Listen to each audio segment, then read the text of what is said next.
just in time for it to still be Thursday, for this to still be relevant.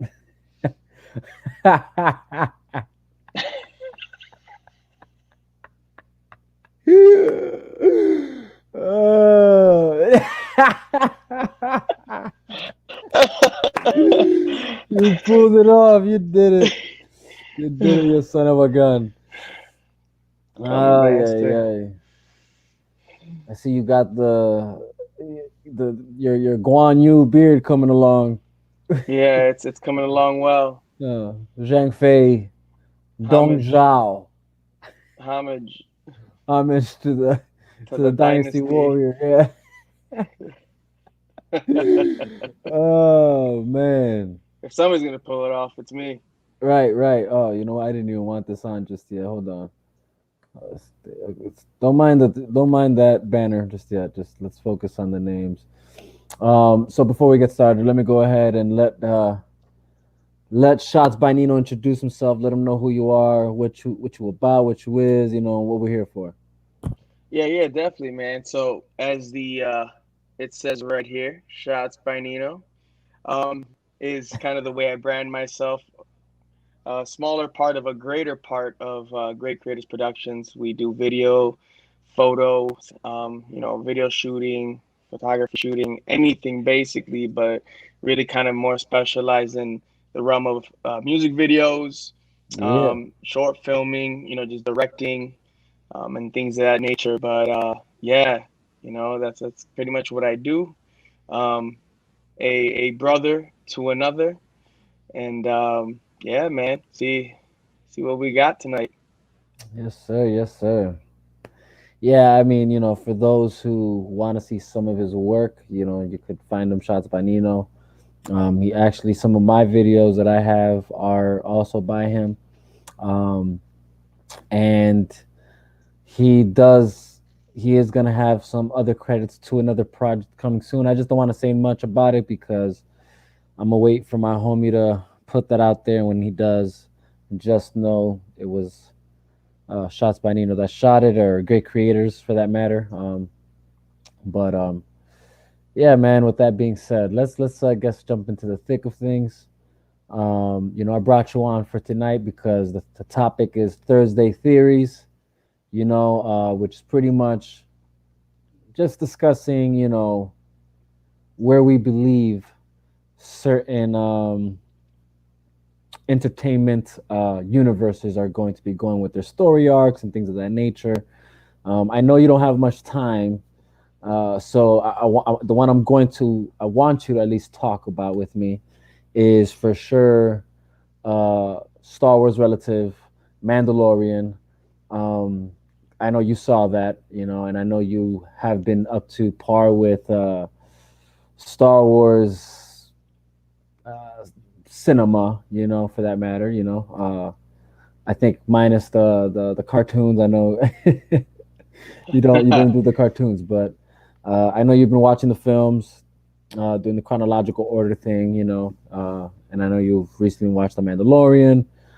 Uh, I know you've also already watched the what they call the sequel trilogy. So, I mean, I don't really think that's a big factor here, but pretty much, I definitely, if I can, we can dig into this. I guess we could talk about Mandalorian a bit, and where do we think, uh, do we see this going? You know, um, where from here? And spoiler alert: if anybody who hasn't watched The Mandalorian, this is your time to exit. You know, if you do not want to have it spoiled for you, yes, make your way out of here. Obviously nobody's watching right now, but when someone does, and you get to this point in the video, you know, either exit or fast forward, one of the two. You know, but with that being said, the future of Star Wars and Mandalorian, where do you think it's going, man? Where do you think we're headed? um, I mean, for the starting of spoilers, so I'll just put that out there now, so you're ready to skip when you are. Right. Um, the way it ended. Can we talk about the way it ended? Oh, I mean, I think it's only right we do. right? You know, Um, just to understand why, you know. So let's bring that up, right? We where season two was. I don't know about you, but I felt like season two was a bit faster paced. Would that be right to say? yeah, I would say definitely faster paced. I think that the first season, you're kind of seeing a very, very casual connection between him and Grogu, and just that bond, Right, right? right. We see a smooth and very slow transition of like cold-hearted dude, strictly to his job and what he believes to be the system and morals that work for his group of community. And then second season kicks in and it just takes off pretty fast. I think it's also to say that they probably already, of course, had it in mind what was going to take place. So there was this necessity to have to kind of take a little push for the agenda, right? To which I think we can agree that when it comes to Disney, when it comes to Marvel, when it comes to that arena of things, we see how they can take a very accelerated pace to things to get to their agenda. And so, second season definitely took off in that same manner, right? They had what was going to be like the finale, and how do you connect the finale without having to produce that kind of acceleration? So yes, definitely a little bit more fast paced. Um, no, yeah, for sure. I agree with what you're saying. That first season was, it was establishing something, right? And it was definitely the what would become the bond between, the Mandalorian and Grogu, or the child at the time, right? We didn't know The it was child, the youngling, the youngling. You know what I'm saying? Uh, Baby Yoda. yeah, yeah, right, Baby Yoda. Some people really wanted that to be Baby Yoda somehow or something, his offspring. Well, I think that's where it stands out, right? You got your like super hardcore fans, and then you got casual viewers. Well, when Baby Yoda's at play and naming him that, then casual viewer, you know. Right, right. I think it's telling that, oh, Yeah, you can tell you're a casual. yeah. At that point, I don't want to talk to you. Right, We're not getting anywhere with this conversation. right, If right. this conversation starts off with Baby Yoda, we know that's going a whole different direction. No, for sure, for sure, for sure. Um, you know, uh, we've had this discussion before. Maybe I'll talk about it some other time. But obviously, I did have my issues with it within the second season of what we got. But overall, I still do think Mandalorian is one of the better Star Wars properties we're getting. Right. Um, Definitely a good spinoff. I think John Favreau is doing a marvelous job over there. I think I said this in my not my last video, but like Tuesday for Tuesday. I said it. I like what John Favreau's doing. I can't say much for Dave Filoni. I don't see eye to eye with that guy, with what he's done so far up to this point. I know some people love him and think he's done a phenomenal job, and hey, that's great. If you're into his cup of tea, what he does, and his way of not contemplating or thinking about what's come before before he touched whatever he's touched, then hey, that's on you, man. But I just have issues with that. But other than that, um, yeah, John Favreau's done a phenomenal job. So here we are, second season. It was about finding the Jedi Order, you know, finding the Jedi, taking the child to the Jedi. That was the whole mission of season two. That was how season one ended, right? That other Smith, from the Mandalorian clan, gives him that mission, right? Like, you need to take him to his people, and that's really the premise of season two, right? It's about him, um, trying to find the Jedi, or a Jedi for that matter, to hand off this kid to. Um, But it's like in his journey, he comes along people, he meets different people. He even runs into those other Mandalorians, bringing him back characters from Star Wars Clone Wars, the cartoon, that even appeared on Star Wars Rebels. So Yeah, it kind of good like, cameos. yeah, good cameos, which brought back that kind of storyline. Um, even though there's some plot holes with that as well. But we're not here to get into that.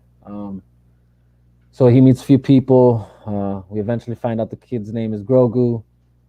Like I said before, I'm not a fan of his backstory.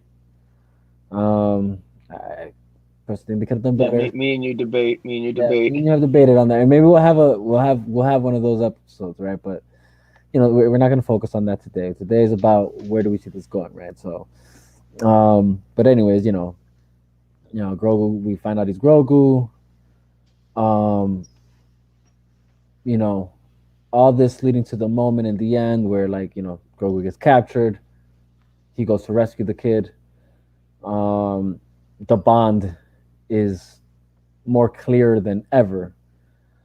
It's Especially, evident. Yeah. yeah, it's evident. Especially when you get to the Dave Filoni episode that I thought was garbage. No, I'm not garbage. But like I said, I just have my problem with the plot holes. Um, but we, by that moment, it's obviously clear that there is a true bond between, Mando and Grogu, and then obviously to the point that he goes out of his way to rescue the child. And it's far more than just the mission at that point. But funny how they ended it, that the mission does fulfill itself. You know, um, Yeah. because again, the mission was always to bring him back to the Jedi. Um, and but again, you go into that episode and it's like we didn't know that was coming. Nobody knew that was coming. You know what I mean? Like, Yeah. Yeah. um, it almost felt like they were about to drag it out again. Like drag. I guess like the whole him finding a Jedi for him because obviously it wasn't Ahsoka Tano because Ahsoka Tano's not a Jedi. Anyways, that's that. But nonetheless, he goes there with the intention to just save the kid, and then the OG of OGs when we're talking about Jedi's comes and saves the day, right? Um, which probably was like one of the most epic cameos in cameo histories, you know, especially considering that it's like this guy's old in real life, you know, um, and we've already seen him play the older version of this character. Many might not like how that was portrayed, but it is what it is. Um, but he finally makes his appearance, right? We see Luke Skywalker in his younger glory, skilled in the arts of the saber. Yeah. Can we say it was probably like the most savage scene I've seen Luke in? Mm. Um, I don't think the latter end of like that series, cinematic series, really does him justice. I agree. The way that that episode in a matter of what 3 minutes, Yeah, it was. right? It was. Yeah, it was like Like, 5 minutes tops. yeah, you watch this moment, and I think Darth Vader presence, right? When you knew Darth Vader was in the room, Mm-hmm. you know, and you just knew it was chaos. Like he's coming in, guns blazing, without the guns, just blazing. Right. And this is Luke coming in the door, Right. I mean, even the way that the lighting setup was in that scene was like where the only thing highlighted really was just like the sabers. Yeah. Right. Right. It's like, oh. Right. Yeah. Yeah, no, I agree, man. It was kind of, it was very smart how they did it. You know what I mean? In a sense, like they had you guessing there for a while. Like once you see the color, though, you kind of know who it Oh is, yeah. right? Oh yeah. Though some people were kind of expecting it might have been Ezra, which is a character from Star Wars Rebels. Um, which wouldn't have shocked me actually, low key, if they would have went that route, because considering that's another Dave Filoni character, and he apparently likes to keep his characters alive. You know, or at least his main prize one is Sokotano, right? Um, but yeah, no. So some people actually were thinking him. Um, to but to be honest with you, I didn't think it was him specifically because you know there's a like every Jedi. There's only two Jedi that I know that actually wear black as their attire, right? Um, and I feel kind of like wrong doing this. I don't want to even because I don't want to butcher this. Oh wow, I did not know I was somehow connected to that thing. Um, but that was weird. Um, so, anyways, yeah, because think about this, like, and even this in itself, actually, low key, as I was watching, uh, not The Empire Strikes Back. What's episode 6 called? Um, Return of the Jedi. Return of the Jedi, right? So, I'm watching Return of the Jedi the other day, and I'm like, man, it's kind of interesting. Um, um, how how what's his name? Anakin looked because you know he's the only Jedi minus this other one that I'm about to mention that I've seen actually rock black like that. Like but all black. You feel me? Like Hmm.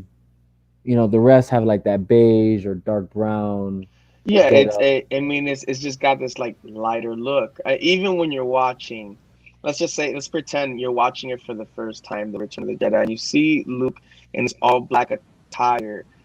I'm almost convinced that from a director's standpoint, it was with the intention to create the like, is this man going dark? You know, Exactly. and to keep you on your toes on I mean, and not just on your toes on guessing, because I think that there's even some points where you're just like, he may go dark, you know, Right. and you see that struggle. So um, I'm almost convinced the color scheme was intentional Right. with that in mind. Right. Yeah. Exactly. And that's my point. But before because like now it's coming to my mind. Hold on, low key. Uh, um, because the other one that also I just remember wearing black, but she usually has like accents with it, or sometimes it's like there's even some brown in it. Is Luminara. She's um she's a Jedi that makes an appearance mostly in Clone Wars. I'm not so sure if we actually see her like in Revenge of the Sith. Um, but um,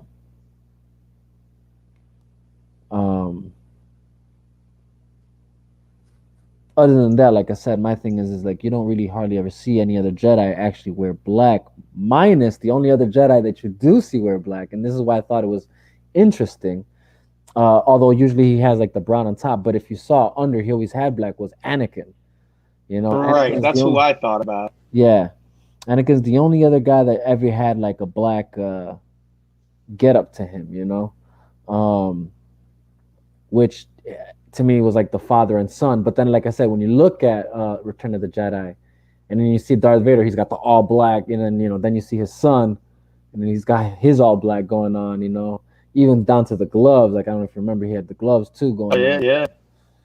So it was like I don't know, something about that just like click. Like there's an importance there. Like like um, it's like they both struggled the same struggle in the essence of having Their to, emotions and yeah, having to battle with their emotions, their losses. Um, their zealousness, really. there's the zealousness and their love, their passion, their Yeah, passion. yeah, You know, uh, which which is crazy because Anakin's passions got the best of him, but it was his love and passion that also saved him. But it took his son to show him that. You know what I mean? Because you know, you know, because Luke's passion was so firmly grounded yeah. It that was definitely he, founded. you know what I'm saying, that he was convinced that he could save his father. You know, um, and bring him back to the light side of the force, Hope. to the hope, right?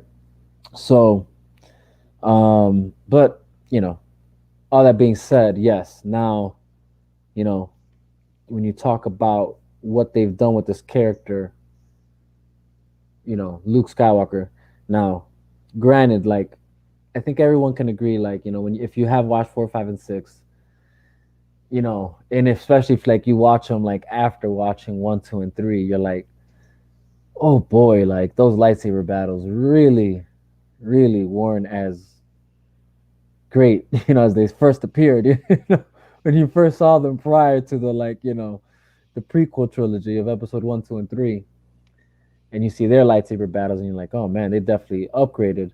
And it's like a part of you almost like, at least for me, like I'm like, man, if only they could like redo those lightsaber scenes, For sure. just to like really like show us exactly how good Luke really was. You know what I mean? Like considering how dope they make Anakin look, you know, in that Revenge of the Sith versus Obi Wan. You know what I mean? And then you see episode 4, and I was like, oh man, it's kind of rough to see. Like they had such an epic battle in Revenge of the Sith, and then they had that one battle in episode 4, and it was just like, oh boy, that's rough. Like Like that's epic. yeah, yeah. Like considering the epic battle they had, before, it almost makes you feel like could they reshoot those movies again? Remake them, Yeah, and I don't know. Maybe not. It's probably one of those. I think that's like a law. Like, no, you just don't touch that. You know what I'm saying? yeah, But a part of me kind of hopes they do, or like I don't know, wishes they can. Like I'd rather see like a doper fight scene between Darth Vader and Obi Wan than what we got in the episode 4. Really, to be honest. yeah. But anyways, Yeah, yeah. And then even with that being said, same thing with like when Luke and Darth Vader face each other, episode 5. Episode 6 was actually, you could tell they finally tried to like up the ante. yeah. That's what I was gonna say right now. Was is that we didn't see an epic like real like battle amongst them or amongst any like Jedi versus like the dark side Hmm. until six. Hmm. On between the 4, 5, and 6 trilogy, Hmm. where you see some flips, Right. yeah, no, definitely, Yeah. So um but it's like, so when that comes to an end, right? you know the idea always has been, if they, especially for those that I guess have read the books, like apparently I haven't read the books, but I know that there are books that continue from that moment on, and there's some pretty, I guess, interesting feats, that surround the lore of Luke Skywalker. And I guess that was like the disappointment once you get to like the sequel trilogy, that it's like, what happened to that Luke, right? So going back to Mandalorian though, that last scene gives us that, it gives us what we've always wanted, that like, where does Luke go? How better does he become after episode 6? You know what I mean? yeah, yeah, um, so, and to see it happen in action, like you said, like at first it's like they just focus in on the lightsaber doing its damage, the hands doing the force push, like backward shots of the behind, so you're never really seeing the face, and then you finally get to that end moment where he's like took care of business, goes in the room, and that hook comes off, and oh snap, is Luke Skywalker. You know what I'm saying? And he's the Jedi that Grogu goes with, right? Um, so that in itself, I think we can say there's probably a few theories we can give about that, right? Um, Obviously, yeah, do we expect to maybe see Grogu being one of the kids that was training with Luke and Kylo Ren? Mm, Because that's a possibility. That's mind, definitely a possibility. you know what I mean? Like, because that much we do know is in, from the sequel trilogy, right? That Yeah, that's in place. that Luke was teaching a bunch of other kids as well as he was teaching his own nephew. You know, um, so and does that mean Kylo Ren kills Grogu? Mm, Because if I'm correct, it's been a while. I have yet to get to that part. Because I've been chronologically watching them as well. So I have yet to get there. But the question is, do we get there with Grogu? Was Grogu there? You know, and if I remember correctly, when Luke, I guess, was contemplating killing Kylo Ren, then obviously he wakes up like, oh snap, this nigga trying to kill me, you know, and he goes crazy, right? yeah, Is it then that he kills everyone else, all the other Padawans? Is that a thing, right? I don't, man, I don't know, man. Like I honestly can't remember, but I feel like that is what I'm remembering. Like Okay. I remember that it was the action of Luke, contemplating killing him that sent them down the same path as Anakin Skywalker. I want to say that was the notion that was given, or the story that was given. And if Yeah, that is the case, was Grogu among them, and the Kylo Ren put an end to that little nigga? You know. yeah. So is that possibly in the future? Do you think that's even That gonna? the next season or like the next Yeah. place for the Mandalorian, Or, um, not saying that that's going. seeing them Yeah, connecting that journey those dots. So to yeah. being part of that school, so Right. to speak. Right. Do you think that's a thing? That's a possibility. But then, okay, and then that's where I guess I don't know if the Mandalorian would do it, but at what point do we get the understanding of how the school began, right? Like, uh, there's this like complete wipe out of this community of Jedi's, and at what point does it exist again? Right. Well, or does it ever exist again? Right. Like. Right, and that's what I'm saying, right? So, like, do you think that they would create that journey to allowing us to see where and how that took place? Right. I mean, so, and I think with that being said, like maybe there's thoughts of another show.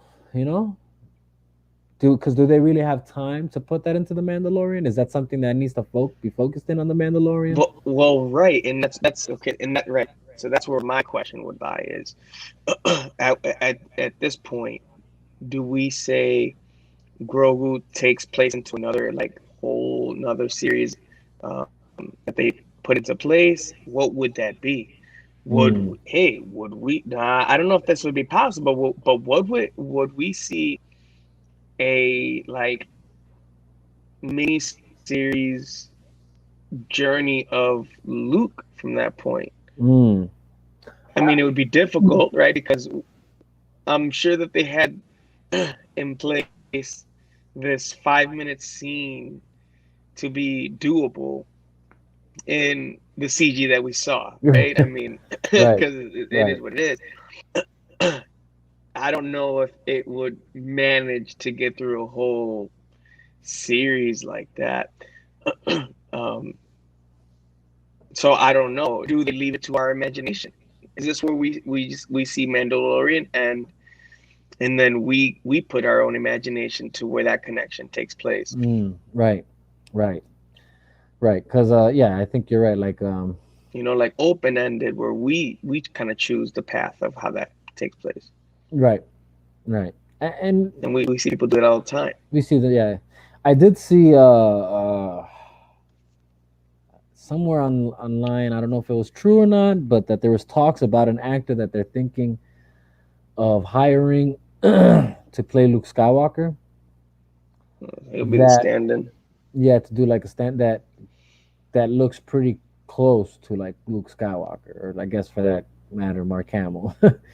Yeah, I mean, um, I hope it's not like the exact replication of Mark Hamill. you went there. You went there. I did, I did. Is it sad that I think his CG version played better acting than he did in his his 4, 5, and 6 trilogy? Uh, would I be Ooh, wrong? ooh, Is it too soon? right, right, right. Ooh, I don't know if they want to hear that, but you mean you've had that discussion, and yeah, I clearly watching the film again. I'm like, ooh, man, this, especially in 4 and 5. I don't want to say 6. I think 6 he grows a bit.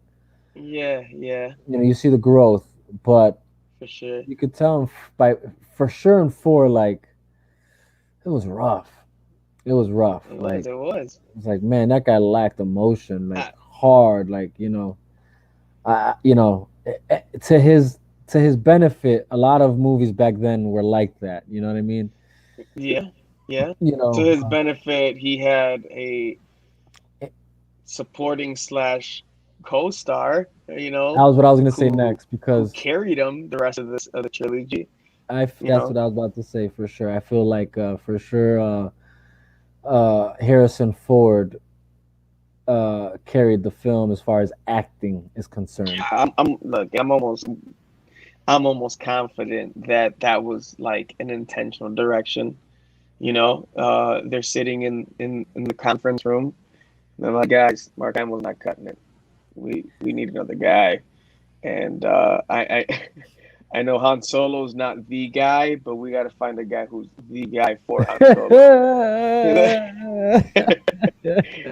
to carry this man through. Somebody needs to carry this man's casket because it's rough. It's rough. Your mother. Yeah, yeah, yeah. Serious, serious. I mean, on all levels, right? To carry the storyline of Star Wars on a business level, like guys, we may lose money if we continue just leaning on Mark Hamill here. Right. You No, for talk, sure. I mean, I think we said it last time.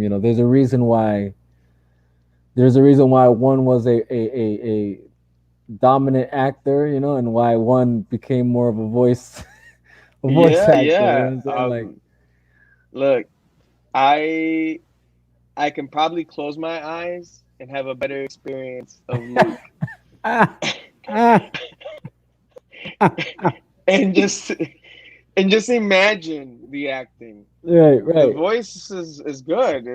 If I close my eyes, I'm convinced his emotions are there. His anger, his passion, his sadness, it's all there on an audio level. Visually, it's rough. It wasn't there. It wasn't there. It wasn't. It It wasn't. wasn't there. I think we Um. got more acting skills out of C-3PO than we did Mark Hamill at that point. But who am I? I mean, at that point, just give Chewbacca the award. You know what I Yo, mean? Like, I'm saying, you know. Uh, that's rough. That is rough. Um, and what's sad is and funny at the same time is that as much as the stories, or the story arc they gave him in the sequel trilogy was wrong and off, sadly said, he was a way better actor then, or Yeah, for the yeah, films of the stories that aren't good, you know. I agree. I agree. He was a better old actor than he was in his younger years, Yeah, for and sure. maybe he was able to watch the tapes like an old game, and just like, all right, this is what I'm not gonna do. Right. But No, I for agree. sure. Yeah, I all right, so we beat on that horse for a while. Um so okay, let's just say that's its own thing. Or I guess we can say that can become its own thing. Yeah, If not, we can make our, like you said, we can make it our own in our own minds what happened with Grogu and Luke, and if we want to piece it together as that Grogu was probably one of the kids training in Luke's school, and yeah, that is and what it and is. and was part of the genocide. Right, right. What's crazy to me now is that I'm thinking, and see, this is where, like, having Star Wars heads comes in play, because you know my issue is like, was Grogu ever in the books that followed? You know what I mean? For that to be accurate, I wouldn't Well, know. and that's a good question. To my knowledge, I was talking to a gentleman who, has kind of delved into that, and my understanding is he's a created character. I don't think he's necessarily in the storyline of any sort. So, See that, this is where it gets rough, and that's where it this is gets rough. where, yeah, That's where it gets rough. It's one of those like, why you guys add things that don't add up with the overall? Hey, it is what it is. It is what it is. All right, Mandalorian season 3 though, and this is probably why they eventually even had to get rid of Grogu. But still, kind of silly how they did it then. If he wasn't in the books of Luke Skywalker following Episode 6, yeah. um, unless Mandalorian comes after those books. You know what I mean? I mean, maybe it's just safe to say that the child uh, was so well hidden that he wasn't written in the books for sake of the of the dark side having Well, hold. But that was definitely my issue with his backstory. Me and you have had that discussion. Is that you see the shows, you see the movies, and that kid's nowhere. he's And hidden. he's hidden, very well hidden, so well hidden. He was a mystery to everyone. But yeah, dude. But let's take him out of the picture. Let's just focus on the Mandalorian, or should we say the Mandalorians? Yeah, I think that this is where they really start diving into that specific, group, you know, community altogether. You know, Right. um, will we see maybe a more opening of what was being exposed to him in the second season? Mm, You know, mm. which is like just this whole other end of the Mandos where it's like it's not pure this and stick to that and you know what we haven't seen ourselves, you know? Right. It's like bits and pieces that you get, but not the exact way that it was portrayed um in the show. Um, you know, I've had this discussion with you before, and I know a lot of people have been trying to make this connection that they believe he was part of the Death Watch clan.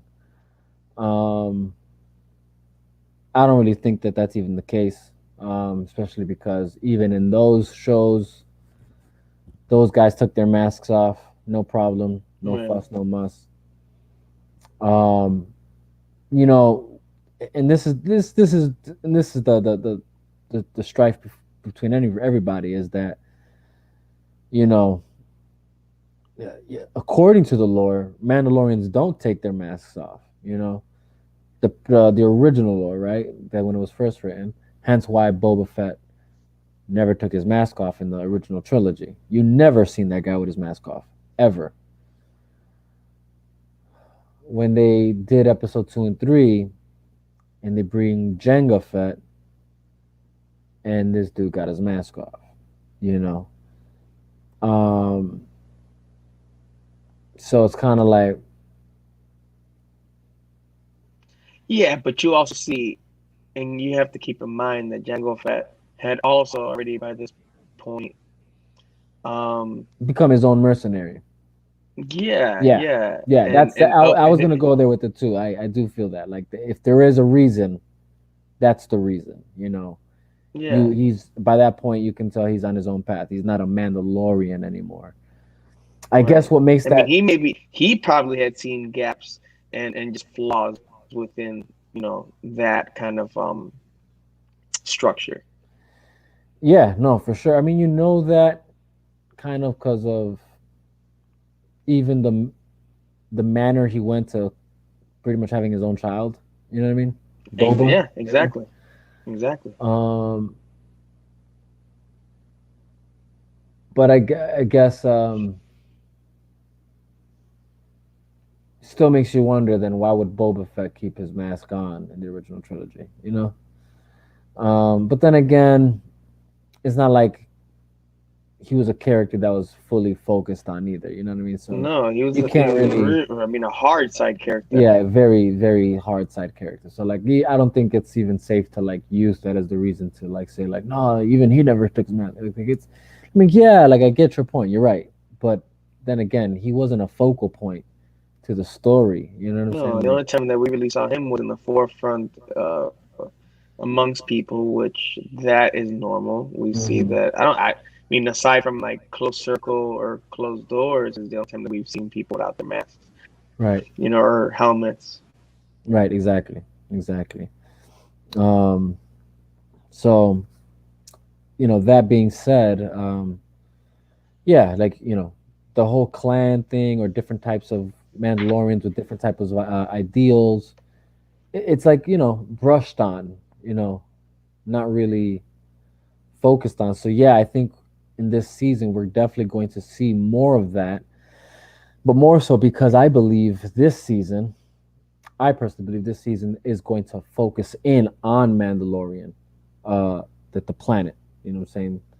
Uh, or yeah, The yeah, Queen. Mandalorian. Yeah, yeah, like, all of that. Like, but it's gonna.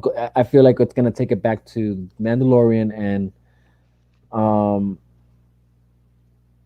or Mandalore, I should say, not Mandalorian. It's gonna take it back to Yeah, yeah. Mandalore. Maybe a nice little breakdown of what was explained to him in season two.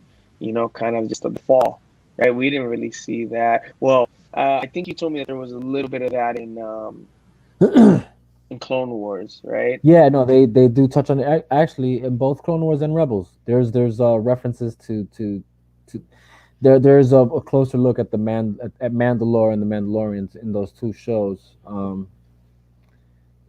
And but what sucks is that even within those two shows there was like controversy, or contradictions, I should say. And then even with what we saw in episode 6, or the last episode of Mandalorian, where apparently in Rebels, you know, uh, I'm trying to remember her name. What's the chick's name? The other Mandalorian he comes across. Um, what's her name? The one who's supposed to hold the rightful place. Yeah, I just I want to know her name. um, hold on, let's see. I'm just gonna look at characters of the show right quick. Hopefully they have it because I don't want to mess this up. Um, oh wow, you're not gonna give me her name? A name that is not to be mentioned. Right, right. No, it's funny. You know how usually like it's got the actor's name and then the role they're playing. Like uh, Yeah. it doesn't have it for her character. That's funny, huh? Oh no, there we go. Bo-Katan. There you go, Bo-Katan. There you go. Yeah, yeah. That's the name. Um, So, um, you know, in the show Rebels, she's handed the dark saber and she takes it with no problem. Like not with like full. She did give it and she did have an issue with it. Like there was a fuss about it, but she didn't over like concern herself with like accepting it. Right, and I mean, they're definitely not in the way that we saw it in Mando. Yeah, exactly. First she was like, no, like she didn't take it.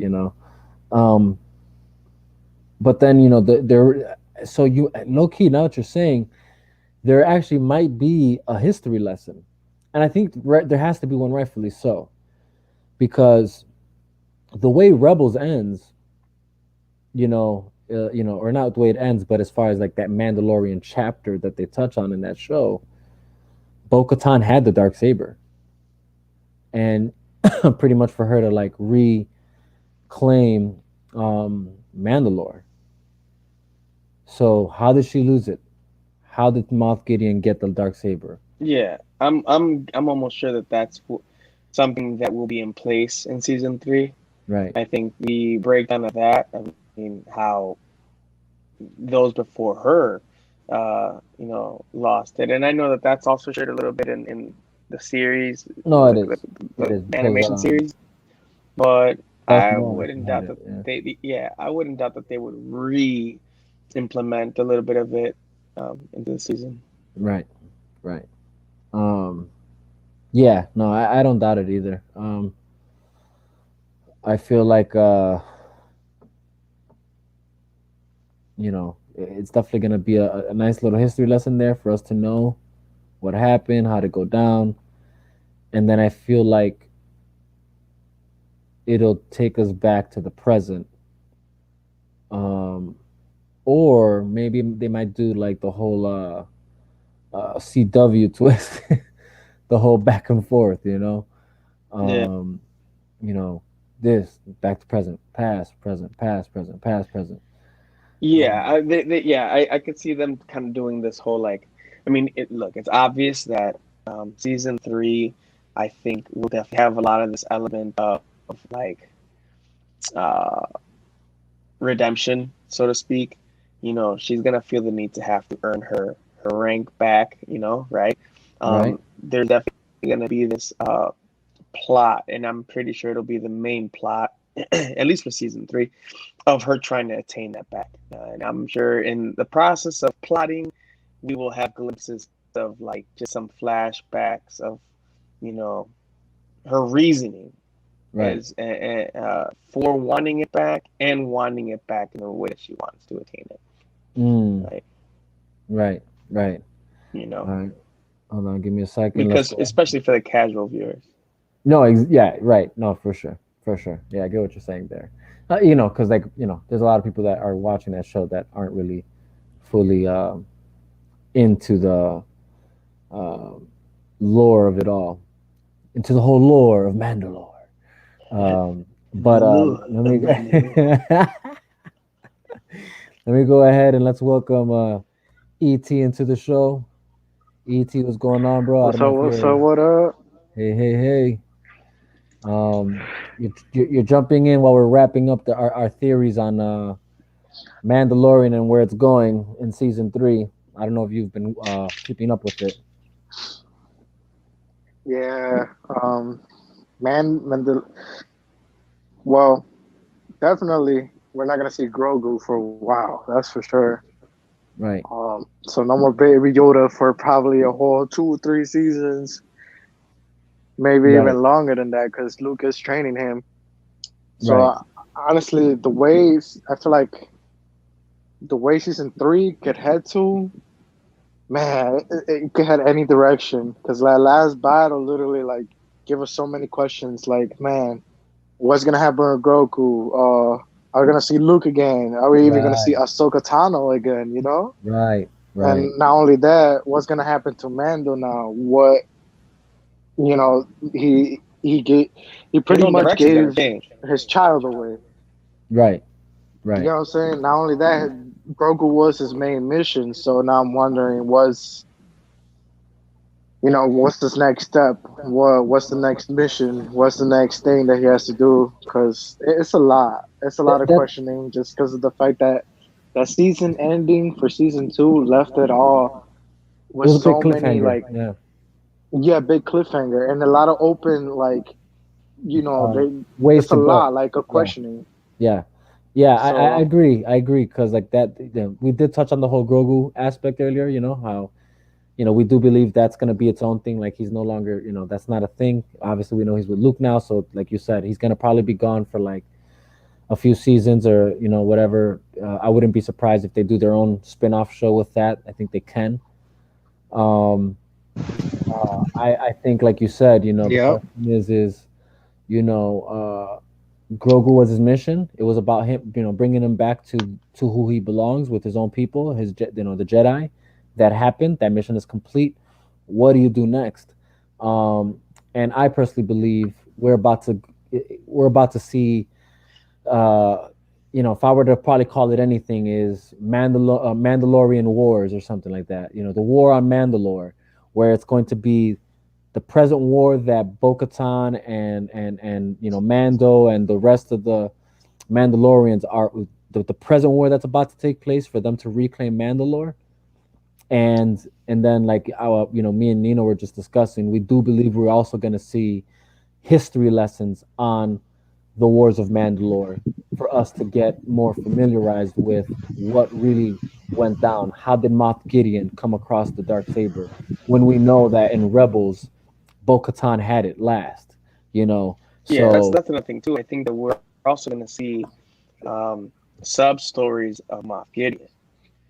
You mm, know, that's also another fact. So I'm almost sure it's going to be a between history and flashbacks of Bo-Katan and Moff Gideon, like 100%. That's taking place. yeah, no, for sure. I know in the books, someone let me know because I haven't read the books personally, but there's like a set of books that did come out, that continue like what happens after Star Wars Episode 6, and I think you even asked me, but I told and I told you like what they told me was that the books, it's kind of cool because what happens is the empire becomes divided once the emperor dies, um, and all the high-ranking officers go off into their own battles to control their own sectors and territories. I imagine Moff Gideon is one of those, and I imagine Mandalore was one of his, claims or things that he went after. You know, so yeah, I definitely believe we're gonna see some of more of Moff Gideon for sure. We have to, so that we can Yeah, definitely. fully understand, what I guess what happened again, because like we all know Bo-Katan in Rebels had the dark saber last. Then we get to Mandalorian, and it's like Moff Gideon's got the dark saber. What happened? you know, um, Right. Where'd and he come from? Who was he? Who was his superior? Who right, was he? Serving right, to take the position he's at right now. right, and clearly too, like in the midst of that war that happened or that battle, um, stories and myths were created to why Mando has. Remember, he when he was discussing this with um sorry, we got he left. We had E-Man in the room, but he was in the private chat saying he's got the dark saber. I'm gonna go ahead and bring him on, even though I know he's not too. He hasn't watched it, but I'm gonna go ahead and bring him in. What's going on, E-Man, the He-Man? Yo, yo, yo. so So I'm also using my phone today and uh, I'm also charging it. so uh, Same. But at least you could take a look at my avatar, so it's all right. right, yeah, I wish I had a cool Yeah, avatar like ET's. right. for those who don't know, E-Man is actually one of those like sub stories in like the Uh, story arc of the Star Wars. But the thing is it's somewhat like the Sea Scrolls. They're just not Jedi spirited, so they had to take them out of the story arc before. They took me out of the whole studio, bro. Like, Yeah, they had to literally take him out because he was gonna be pulled out. So they pulled him out physically. yeah, dude. He did take out Mark This. Hamill though. right, right. Oh, okay. So yeah, let's so we're gonna have to save that for another day, for real, for real. We might do trash talk Thursdays also, but today's Thursday theories. Down. I'm Um, down. but yeah, we're probably like we'll take turns on what, each week or something. We'll do like a bi-weekly thing. Yeah, because we definitely were trashing Mark Hamill a few minutes ago.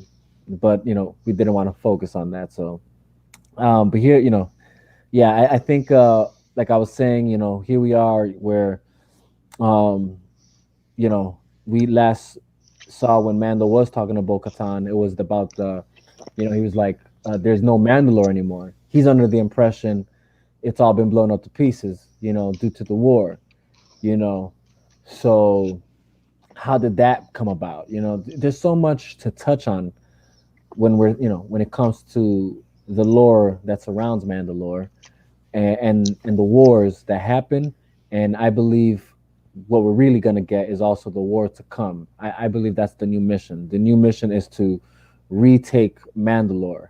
And I believe that's what we're going to see in season 3. But I believe that's going to come with a history lesson as well. Um, so we might get some, either it starts with the past and then eventually, at a certain episode makes its way to the future, or I can see it also being like, like Arrow, where it's like present, then it's past, present, then it's past. Like, things constantly bring up the past, to something that they're dealing with at that moment. It could be like that as well. Um, but I believe that's the direction we're going. The war on Mandalore, and it's going to be present and past. You know. Yeah, I agree. I Hear agree. you. Uh, But yeah, I think that's the best we can expect. I don't see the Grogu thing being a thing anymore. But yeah, that's our theory surrounding Mandalorian. Um, I guess while we What still the have hell's ringing the? what? My bad. That's because someone's ringing the bell like late as hell at night. Oh damn. Okay. Okay. Well, Yeah, it's handle Mob that. Gideon trying to take his saber back. uh, To never take the saber. I will cut him in half. I will use the force. I will call Cal Custis to help me out. Right, right. We gotta bring all the Jedi Hey, in that order. too. No, no lie. I would like to see if Disney is gonna do something for Disney Plus. Bring Castis, make him live action. Bring him into the Star Wars universe, like the movie universe. Like Mm, bring him in, dude. He's a Jedi. You feel me? Even though we had him in the game, Fallen Order, yep. he still connects to the story. Right. He was one of those that managed to escape when Order 66 Right. Right. was. So Which I would is like to which see is him live action. which is kind of crazy when you think about it, because and I guess a lot of people are having issues with that a bit, because it kind of goes against the original trilogy. Yeah, Because I literally just watched it, and bro, like, in hearing it, I'm like, oh wow, Yoda did say this. So the fact that there's all these other Jedi's that apparently have survived Order 66 is kind of contradicting in its own right, in its own way. And the unless only Yoda didn't know that they actually survived. well, that's kind of hard to think that, see, this is where, like, this is where the Star Wars lore gets funny, because it's like, This, you yeah, mean where it to gets tell ashy. me, yeah, yeah, this is where it gets iffy, because it's like, we know that Jedi's have the power to sense other Jedi's essences. That's what even happened within even the trilogy, where between even dark and light, you can sense each other within the universe. Um, so even in the Rebels, they explain that, So that's kind of funny to. It's kind of hard to come up with that excuse and say that, because, like, yeah, that's the only excuse you could give, but even that's kind of silly, considering Yoda is the most Yeah, powerful, most powerful Jedi Master that there ever was. Probably if not before Luke, second to Luke, for sure. Um, and you mean to tell me he couldn't sense that there was more than just him and Obi-Wan alive as far as Jedi's are concerned from Order 66? I just find that hard to believe, man. That's a hard sell. That's a hard sell, because especially because even when you watch Rebels, right? Uh, the fear of what's his name? What was Ezra's teacher's name in Rebels? Damn, I forget his name, I dude. Okay. forgot.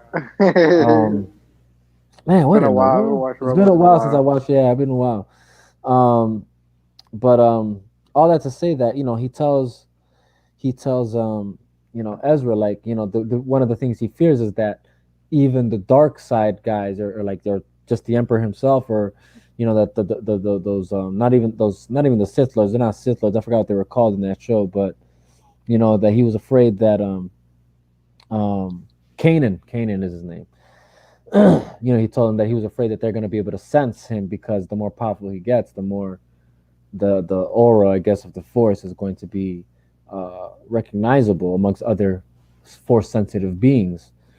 Um, and then that's a constant thing. The constant truth about these Jedi's is they're Force sensitive, so they can sense when something is happening within the Force. I mean, Yoda senses in Revenge of the Sith when all the Jedi were being killed. He feels their life forces escaping their universe, or from existence, in a sense, right?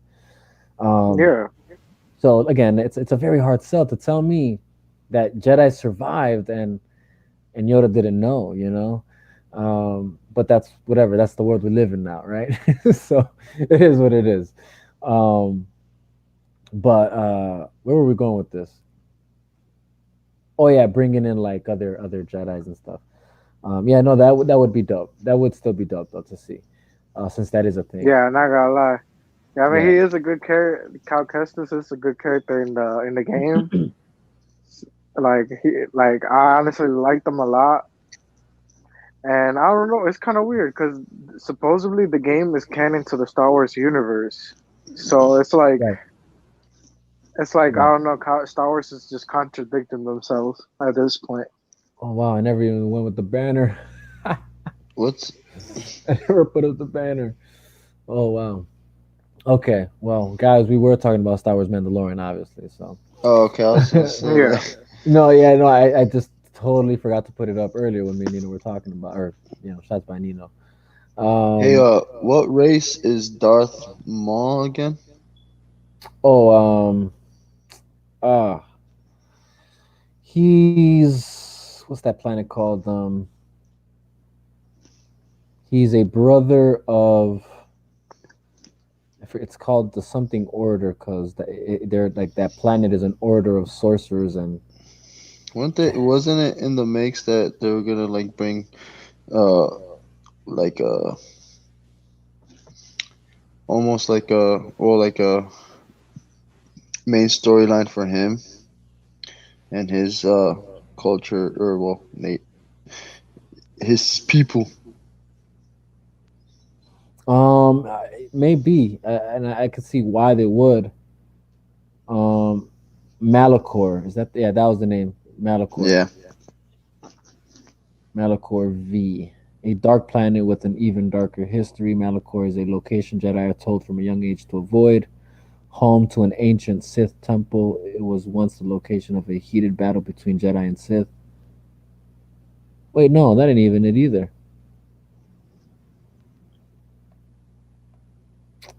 They're sending me off. Um, huh. Anyways, if they did do that, that would be kind of cool, I guess. Even though they kind of gave them backstories within Clone Wars and Rebels. If there's any story to explain, really, is you know, in Clone Wars we saw he escaped, right? Yeah, that's But true. but then we know that after Revenge of the Sith, you get the Solo movie, and in the Solo movie, we see Darth Maul somehow still being part of the Syndicate, Hmm. you know. But then when you get to Rebels, he's some sort of like I don't even know what to call him, like a hermit. You know what I'm saying? Like, so what happened? You were you were you were the leader of the Syndicate again once you escaped from Clone Wars to to where I don't know wherever you were like the leader of the Syndicate in the Solo movie, Yeah. and then again then once you get to Rebels, it's like you are somehow stuck underground on Malachor trying to find the Sith temple. Um, so yeah, so all that to say, uh, um, you know, uh, if they do something, then that'll be cool. But as far as Mandalorian is concerned, just to wrap that up, so we can get into the other theories for the other stuff, because I know Shots by Nino only had enough time to sit down with us for the Mandalorian talk. Um, Okay. so I mean, unless you have more time, but I doubt that. Have much more productions to do. All right, bet. So, that is what it is. Thank you for joining us, man. Hopefully you can come on next time, man. Definitely, definitely, man. I guess if you want to Definitely. just go ahead and share your where people can reach you, your platforms and stuff, so that way in case people are interested in getting videos done or photography done for themselves. Yeah, no, definitely. Yeah, you can always check me out on Instagram, official shots by Nino. Facebook, Great Creators Productions.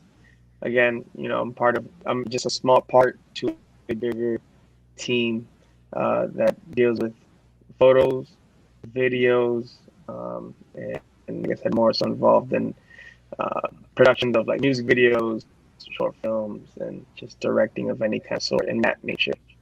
So yeah, feel free to check me out and look forward to seeing you guys see some of the more future oncoming stuff from Il Divino himself. So Yeah. which I'll be able to be a part of along with my team. So yeah, All right, bet, man. Thank you for Pretty coming excited, on. man. most For def, real. man. For sure, for sure. You know, may the All force be with you guys. right. May the force be with Live free. Die well. All right, bet. All right, man. For sure. All right. Give me a second here.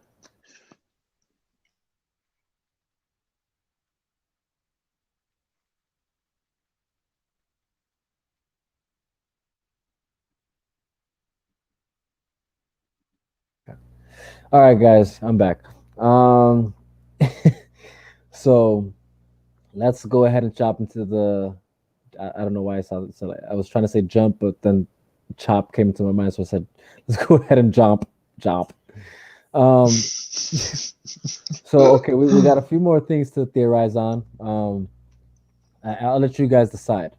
We can theorize on Godzilla versus Kong. What do we expect to see in that movie? Um, we can theorize on the MCU, where we think it's going and headed from what we've seen so far. Or we could theorize on the DCEU, or what we think we're gonna see in the Snyder Cut, um, or even for the Snyderverse for that matter. Hmm. Nah, this is like I think we could end up just talking about all Yeah, three of them. I think you're asking the wrong person. Um, is yeah, is Kong versus Godzilla coming out this week? It comes out the This week one, after, yeah, after the Snyder cut. Hmm. Have you not seen the trailers? No. Oh, okay, that's why. That's why. Okay. Um, Well, I haven't well, seen. what It's haven't you funny. seen? Well, Well, I guess he just kicked himself out because he damn, guys, I just got farted on crazy right now. Crazy. Uh, via live. Oh, okay, wait, he's trying to get back. He's trying to get back. Let's get him back in the stream. All right, there he is. I'm sorry. I'm really trying to get a hang of this phone. Uh, I don't even know how to explain that. I mean, is there an app for streaming? No, there's not an app, man. It's literally just online. Or maybe if there is, I don't know. I never actually tried to see if there is a Yeah. an Anywho, app. I, any button I press would just make me give up and or make it gives up or something. I don't know. Yeah, I know what you mean. I had the same issue a few times when I first was like getting on people's lives and stuff that use StreamYard. Um, but yeah, man. So like, what do you guys think, man? What's next? What do you guys want to talk about? I guess Godzilla versus Kong would be the fastest thing to wrap up. So I guess we could just knock Gojira. that out right quick. Gojira. So let's just go ahead and talk about it right quick. Godzilla versus Kong, right? There's already theories going around. I don't know if it's been confirmed. I think people are trying to say it's confirmed, but I'm not sure it really is confirmed. But that I guess Mecha Godzilla is in the film. Yeah. Um, What? yes. So, um, And supposedly, this theory that I mean, it happened in the old school movie, so I can't really blame them for having this theory. But there's a theory that supposedly the Godzilla that we saw in the trailers wasn't really our Godzilla. That it was Mecha Godzilla under disguise as Godzilla. what? I didn't even know that That's was a why he was thing. attacking the city. Yeah, because you remember, Godzilla doesn't just attack any cities at Oh no, random, you yeah, know? for sure, for sure. Like I And in the always did think that trailer, it was coming. showed that he Yeah, was attacking, that he started just attacking humans and cities like out of random. So that's why I kind No. of feel like right. the theory might be right, just because of that fact Mm, alone. right, right. Yeah, I Because guess. Godzilla, yeah. Yeah, go ahead. Now I was saying like Godzilla isn't like from especially with King of the Monsters. It kind of showed a lot how like Godzilla is himself. He's a smart creature, Yes, he and is. obviously he has sympathy for humans. You know, Right. otherwise he wouldn't have protected all of the humans. He wouldn't have protected from King Ghidorah. He wouldn't have done none of that. Yeah. So No. like, Yeah. Yep. yeah, it's definitely. I feel like the theory definitely has to be right there. Like, it makes sense. It's funny because like even before those things came out, um, you know, I just always had that idea because I'm like, you're just gonna have Godzilla versus Kong just to have it again. Like I don't know, something about it was like this is gonna be like Batman versus Superman. I felt like they probably face each other. That is a thing, but there has to be another villain at play. You know what I mean? Or Yeah, or there there has to has be to be a something bigger yeah something bigger than just because them two. these are two of the biggest kaiju in movie history ever. Yep. Godzilla and Kong. You can't just kill them. You can't just Right. kill them. Right. So like, honestly, if Don't Mechagodzilla kill is the main guy, it will be cool. But also with the way I feel like they were going with King of the Monsters, the post credit scene where the scientists took Ghidorah's head. Yes. It could Yes. also be that there might be a Mecha Ghidorah coming. Yes. Yes. I that's what I believe. Low key, that's why I'm almost now thinking it might be both. Um, It could be both, you know what because I mean? honestly, it's Kong and Godzilla. Not Mecha Godzilla won't be able to take on both of them by itself. So Mm-hmm. they gotta have some backup, because you got Godzilla, such a nuclear beast, such a powerful creature, with its nuclear blast and his Oh, size and how durable he is, and then you got Kong, who's so smart. mm-hmm. He's a smart kaiju. He's not anything Mm-hmm. stupid. I mean, he made weapons in Kong Skull Island. He was making weapons to defeat all these Right. other monsters in the island. So Yep. this gonna take a lot more, than just Mechagodzilla to take on these two. No, yeah, I agree. I agree. Yeah, it's gonna take a lot more than just Mechagodzilla. It only makes sense that it's gonna be both. To me personally, like maybe two can take, one can take on one while the other one takes on the other.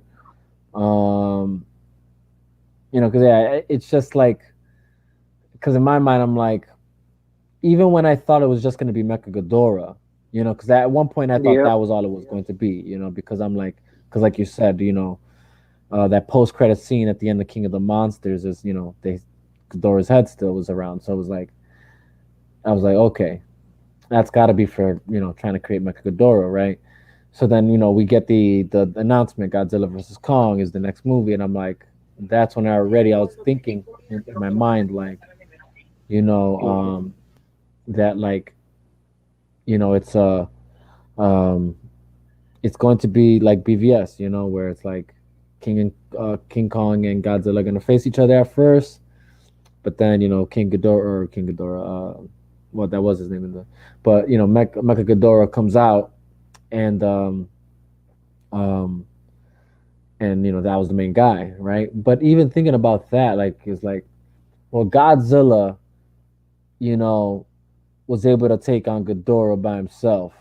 You know, I'm not sure being a mecha anything makes you any more powerful. I'm not too versed into that to know if that's even a thing. You know, Yeah. um, but and if that is the truth, then it's like if it's Godzilla and King Kong going up against this guy, that's just I don't see why they should have an issue. Like beating this guy down. And then Yeah. Definitely. now that we know, or like at least that it's, I don't mean, again, just from like the things that we've seen in the trailers, I don't think it's actually been confirmed. Like, yeah, he's in this movie, but they're saying it's Mecha Godzilla. But even then, it's like I don't see why Godzilla and King Kong can't face this guy together, Take on also, exactly. and easily handle him. But if it's both Mecha Godzilla and Mecha Ghidorah, now that makes sense. You know what I mean? Like, Now they will have more problems. mm-hmm. Yep. Like, and I'm Yeah. sure. So I'm sure, like, it's gonna be like you said. Maybe, it's Mecha Godzilla going around, causing all this destruction, having people think it's good, or having people think it's Godzilla. um, then to the point where, like, I guess it has, from what it looks like, it's what's gonna have Godzilla and Kong facing each other. Um, and then, you know, maybe after that they realized the real threat was Mechagodzilla. Then from the secret underground, I don't know where here comes Mechagodora as well. Like, oh snap, Yeah. you know. Um, that's what I'm thinking. You know. Yeah. It makes sense. Honestly, I think Godzilla has the another feats for thing it. that I want to add to that, yeah, definitely. One thing I would add to that too is the fact that I don't know if you remember, but in Mothra, Mothra herself, she's a kaiju that can never die. She's always resurrected. Mm-hmm. So I have kind of a theory too that she might pop up in the movie. She might get resurrected in this movie, Mm. just because of the fact that even in the classic movies, she was always resurrected in some type of way. Mm. So if it does happen that Mechagodzilla and Mechaghidorah come through, and it happens, and they team up against Godzilla and Kong, they would honestly need someone to be able to help them out. And I mean, there's other kaiju around. Don't get me wrong. You still got Rodan Mhm. walking around. Yeah, Rodan is still Uh, doing this thing. Flying around, yeah, flying around. Rodan. Um, you also got the that one kaiju that looked like a mix of a ape and An, an elephant. yeah, and the elephant. You had that kaiju too. You had the Yep. spider kaiju. Yep. You had the kaiju from the original Godzilla, where Godzilla, the queen pretty much, where Godzilla beat him. Mm-hmm. Um, so I honestly feel like if Mechagodzilla and King Ghidorah do end up being coming up, or it could be that they might leave it for another movie where obviously all these kaiju's have to team up against these mechs because they're trying to take over or whatever. It Right. could be that too, but Yeah. honestly, I would feel like if Mechagodzilla and Mechagodzilla are in this movie, Kong and Godzilla don't stand a chance. Mm. Just because of durability alone, I feel like the durability that these mechs have will be stronger than the durability of Kong and Godzilla because they have gotten injured pretty bad by other kaiju's. I mean, You're right. No, Kong that's true. has gotten bitten, got his ass beat. Same with Godzilla. So I feel like the durability of these mechs will definitely be the winning factor against them. Mm-hmm. Of course, they won't have the same firepower, but the durability, I feel like definitely will be able to I'll beat them. And add the fact that they were made by humans and these are machines, so they might have these machines are obviously high technology. Right. So it's gonna be hard. It's gonna be hard for Kong Godzilla if that is what happens. There's such a big hype around it. Honestly, all I all I want to see is Kong win against Godzilla. I want Kong to beat that ass. That alligator, roast him up real quick, put him in the grill, and call it a day. If anyone's gonna be Yes, doing man. roasting, if anybody's gonna be doing roasting, it's Godzilla with his fire, nuclear, atomic breath on Kong, man. And listen, Kong's smart. If Kong gets a scale and builds a hammer out of that, he can counter, it, bro. He can go Godzilla, he'll aim for the head on like Thor. Godzilla's smart, man. You know, don't count him out, man. I'm not, but he's smarter than Kong.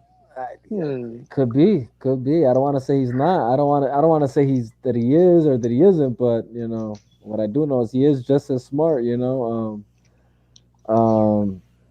I don't think. I think, and this is, and I like this movie because it's like it does a lot. It does remind me a lot of BVS.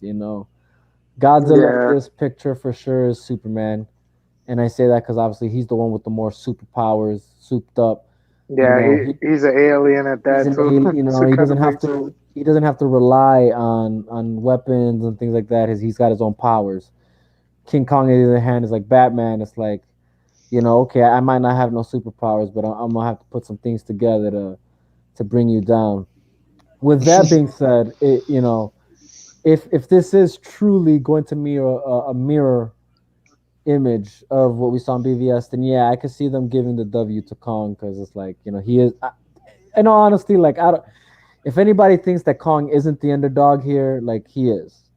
He really is. Like King Yeah, Kong that is the a lot underdog. of people really don't. A lot of people really don't see Kong as the underdog because he really is an underdog. Like Hmm. you gotta understand, Kong doesn't have all these strong, crazy abilities that Godzilla has. So He like just Exactly. stumps, bro. when it comes to that, he has a little disadvantage. Yes, But for sure. the fact that he's smart, he's able to create his own weapons. That's what makes him the underdog compared to Godzilla. You know, because Godzilla Mhm. is, I mean, he is smart too, but Godzilla already has his own weapons. He doesn't need to build anything. You know, he Like, has his atomic breath. He has his Short claws. arms. You know, like short arms, T Rex arms, little stubbies. this guy, dude, he slaps the crap out of Kong in the trailer, bro. Yeah, He no, He I does. saw like I saw he it. that. I saw But that. smacks Kong him. punches the shit out of him. He smacks him. Yeah, and doesn't even nudge him. Like he like rocks him back a bit, but he still stands firm. This guy sends Kong flying back with a smack. All right. Um, look, again, Uh, this is Superman versus Batman. You know what I'm saying? This is got it is the same concept. It's like you got the superpowered being against the guy who can get the job done when he needs to get it done. You know what I mean? Um, now here's the thing. Like, yeah, we clearly see in the trailer like that axe apparently is able to hold back the I guess the standard atomic breath, right? hmm, But what does Kong do when Godzilla goes, into that? I forget what it's called, but like just in King of the Monsters, where he gets into that mode where it's no longer blue, but it's like lava red. Um, you know what I mean? There's nothing he can do at that point. I mean, dude, you're dead. the You're dead. he's dead, dude. Like, dude, bro, like honestly, the world the buildings and everything that was surrounding Kong or Godzilla at that moment was melting just by the intensity of the atomic power coming out of him. You know what I mean? Like nuclear power coming out of him. I wish I knew. I forget what the name is called when he's in that stage. But I'm gonna just say not even Berserker. good. Yeah, yeah, right. He goes berserker mode. Not even Ghidorah was able to stand those blasts. That level of heat. I guess I don't know. But so That I, I will say though, that's kind of plot because Ghidorah is one way much more stronger than what they made him seem in the movie. Way much more stronger I than don't that. feel like I don't feel they undersold him in my opinion because I mean let's be honest, Ghidorah was giving it to Godzilla the whole time. You know what I mean? Like when they first met each other, he gave it to Godzilla. The second time they met each other, he gave it to Godzilla, and it wasn't until Mothra came through. You know what I'm saying? And then the humans gave Godzilla enough time to like recuperate that Godzilla then went into that stage and did what he had to Oh, one do. thing too, I hope there's less humans in the movie.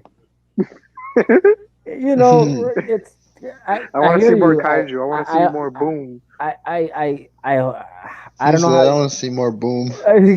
Like I hope so, but at the same time, it's like it's kind of hard to like want that, considering the world is more populated now than it was then. Yeah, so, and that's what I tell people, like like yeah, obviously in the older movies when you had these guys in their suits, fighting on these cardboard made surroundings of a world, um, you know, obviously you're not going to be able to have as many humans as they probably actually wanted to have in those days. You know what I mean? Because it would have been more realistic. You know, um, Yeah, true, true. you know what I mean? Like in the end of the day, these guys are fighting in massive populated cities. You know, um, I just unless they're fighting, Japan. yeah, right, the pain. Unless they're fighting like in some sort of wilderness jungle, then yeah, different story. But if they're On like yeah, Kong and like shit, where he yeah, was in Kong School yeah, Island. It was all about them, exactly. You know what I mean? all about the It was kaiju. about the kaiju, those skull crushers, whatever they were called. Um, Oh, those were ugly, bro. these Those things were things were hideous. nah. They reminded me of They were. Beetlejuice. They did, yeah, bro. Beetlejuice. that's, that's what it reminded me of. But I didn't but like all them right, either, so honestly. I was happy when Kong whooped them. Oh yeah, yeah, Beetlejuice, no, yeah, me Beetlejuice, too. Beetlejuice. um, He said monkey go boom. dude, he gave it to him.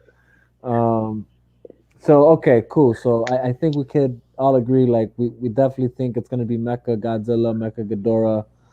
Um, you know, I mean, uh, I'm hoping to see more, obviously more kaiju in action, just because King of the Monsters. We, I mean, don't get me wrong, we got Mothra, King Ghidorah, but Mothra was my problem about Mothra is that as much as we did get her, it wasn't enough. You feel me? mm, Because I feel like what they did with that movie, I feel like they advertised it as, oh man, all these kaiju's are gonna be fighting each other. You know, that's the way they advertised it. So I I'm was expecting a little bit more. The movie was good as hell. Don't get me I'm sure wrong. there's an extended cut somewhere that has scenes, because Yeah, right. Where yeah, there the has other to be. kaiju fighting too. And I say that because there was a bunch of kaiju in the film. They were just fast snippets of them destroying cities because they were answering the call of Ghidorah. Yeah. So I'm sure there was more to it that they shot or that they tried to put together that the studio was like, it's too much of a long runtime. Let's cut those I would like to shorter. see more Rodan too, because the Rodan screen time was pretty short too. I It mean, they was, had but him I ain't show gonna up. lie, man.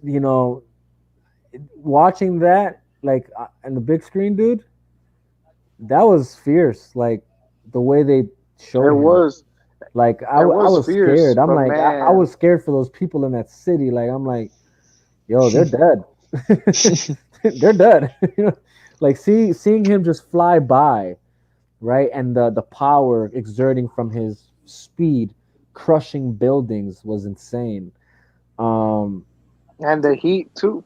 and the heat exactly. So, and again, this is what I mean. Like, I don't think we've ever seen stuff like that when it came to these guys, and this is what I mean. Like before in the previous films, like the old school ones, you couldn't get that. You couldn't see the reality of the destruction that these guys could actually cause to civilization. You know what I mean? And I think that's what Yeah, that which movie is was. crazy.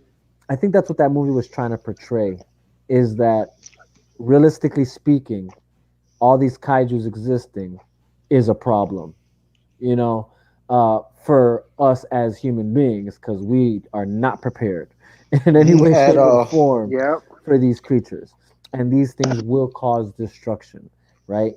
Um, and that's when you look at the story plot, like how they did that with Gamora, like he's the one who activated all these kaiju to do this, right? They were following his lead.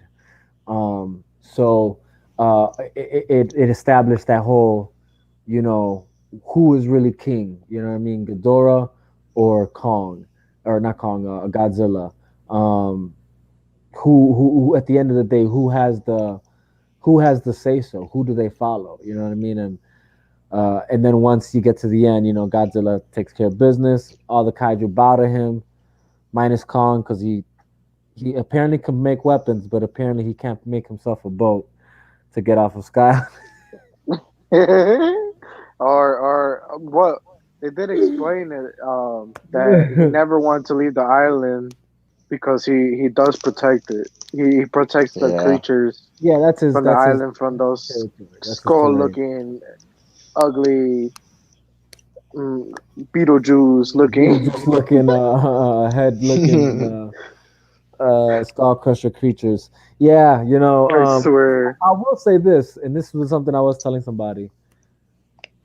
I'm gonna be upset a bit because unless there's like a really good explanation, but I'm really trying to understand how is Kong captured by humans, and then you're gonna sell me on the fact that he can give Godzilla a fight, like seeing that humans can never capture Godzilla.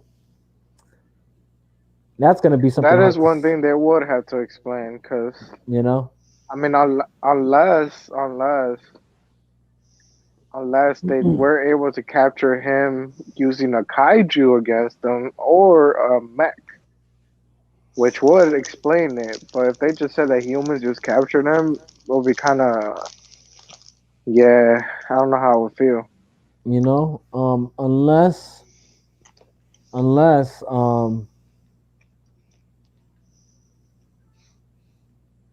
Ooh, what? Okay, Gino, you Unless know he me. willingly, unless he willingly let them capture him. Because That's what I was remember, gonna say. in the Unless he trailer there was comes a girl. voluntarily. Yeah, that's what I was gonna get at. That girl thing. I could see that being a thing. Like, she convinces him to come. The only thing that's funny is like, they still have him chained, but I guess he understands precautions. I don't know. There's a lot to Yeah, explain. there's a Um, lot to explain. There's like too much to like. They gotta. If they don't give us a good explanation, I'll be kind of mad right, right, because it's like, okay, Kong is easily. I mean, the old Kong at least, but this Kong shouldn't be easily captured by right, humans right, compared to the old Kong. Because the old Kong was smaller in size, and he wasn't as ruthless, and he wasn't as smart neither. Did he? right. So Never if they mind. kind of like don't explain it well, it would upset me because No, it for deserves sure. a good explanation. Yeah, yeah. That's how I feel about that. So I guess to finish up that discussion, let's just I guess we can let's put in our bets now. Who we going for? And uh I'm going for the underdog. You already know. Kong all day. okay, okay. How about you? How about you, man? E man, he man. Um, I'm going with Flash. Nah, I'm playing. Man, I gotta say Godzilla, man. Well, no, I'm gonna be honest. I feel like I I want to say Godzilla, really, but I really Mhm. do feel like Kong got this. I'm on the same boat with you. Uh, for me, it's like it is Godzilla all day, every day, because it's like it just considering his power The levels. nuclear breath just Yeah, completely yeah. I just like don't. gives him such a high advantage. Like Right. the only reason I'm saying Kong is because I love Kong and underdog. But I will say Godzilla could probably any day be able to yeah. Yeah. Like truthfully, it would be Godzilla. I'm saying Kong too, or for this movie, it'll be Kong because of how the story has to go. That's what I'll say. And just because like why even bring up Kong if he's not gonna be a challenge to Godzilla, right? Um, Exactly. Yeah, so um, yeah, I think that's what we're gonna see. But yeah, any day I'm going Godzilla. Just and someone, probably someone will be like, well, that's kind of funny because you would go for Batman over Superman any day. I'm sorry, Kong is not Batman. You know what I'm saying? Kong is not nah. Batman. You know what I'm saying? Batman is really his own thing, but we're not here to talk about that just yet. Um, but yeah, okay, cool. So that's that. All right, let's go ahead and I guess we can let's touch on the MCU. You know what I'm saying? And what do we see Ooh, happening there? MCU. You know? One division. What I see is a vision. A white one at that.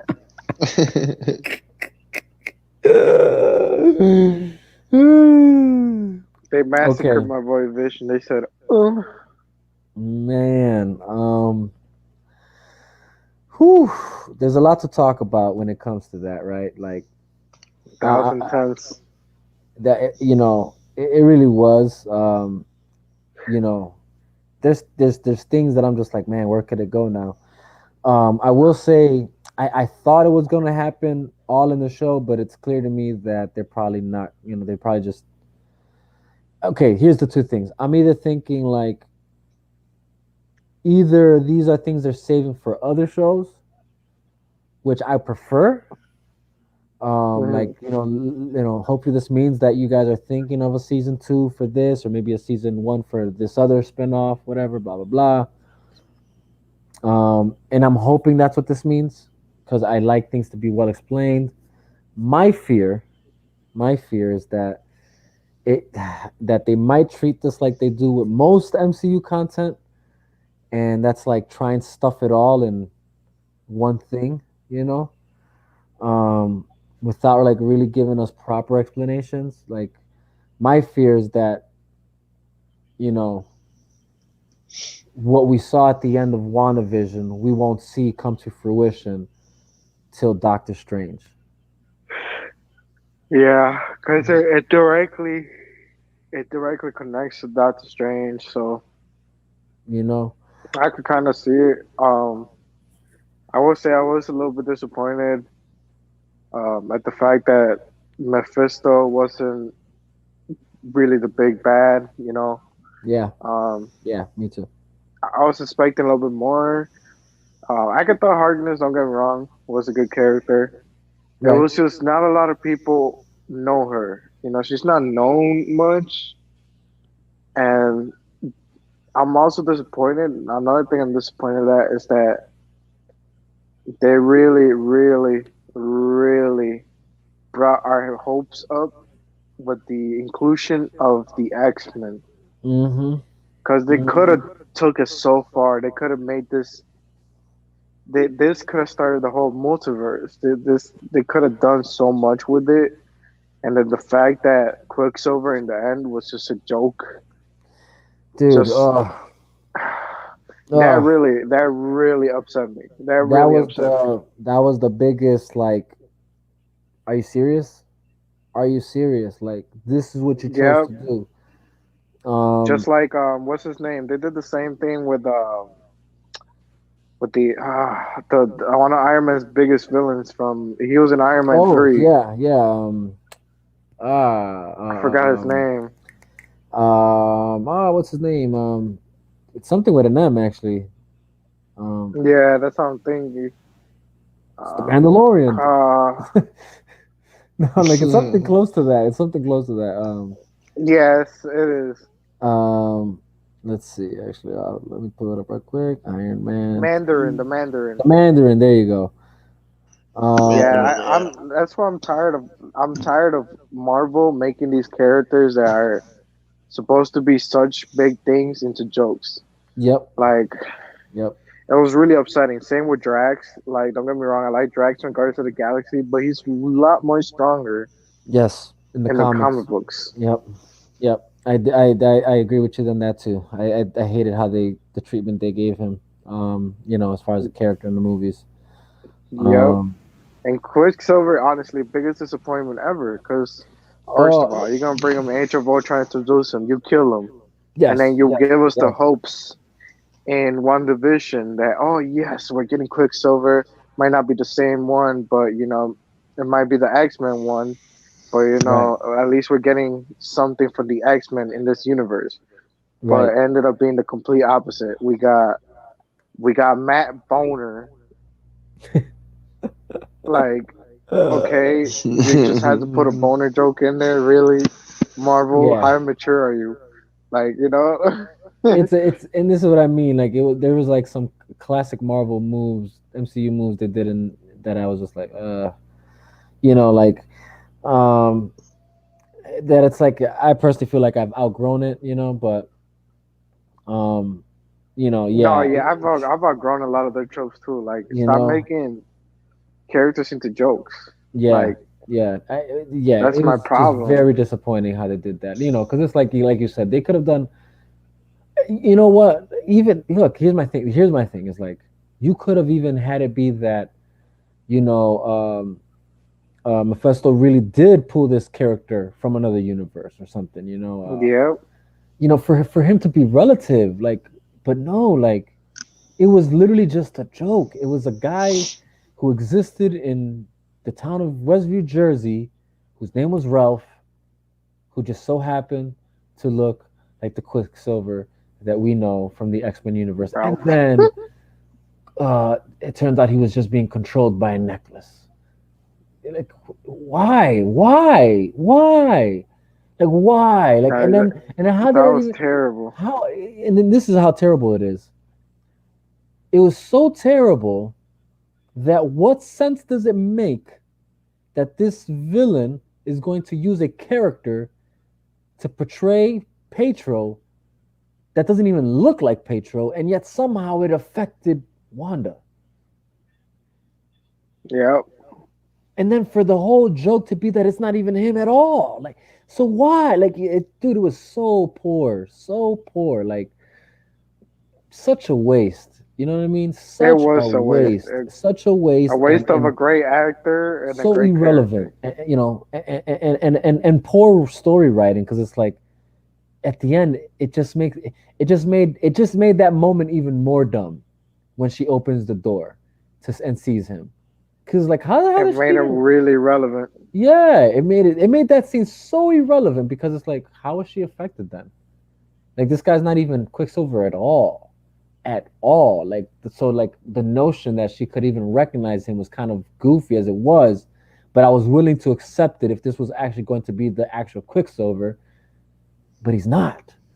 You know, he's just some sort of Joe Schmo guy that exists in Westview, New Jersey. It's like, what the hell? You know, it's like Sad. dude. It was just pathetic. But yeah, I was that just you know, that was that. Um, I was really, and here's the thing.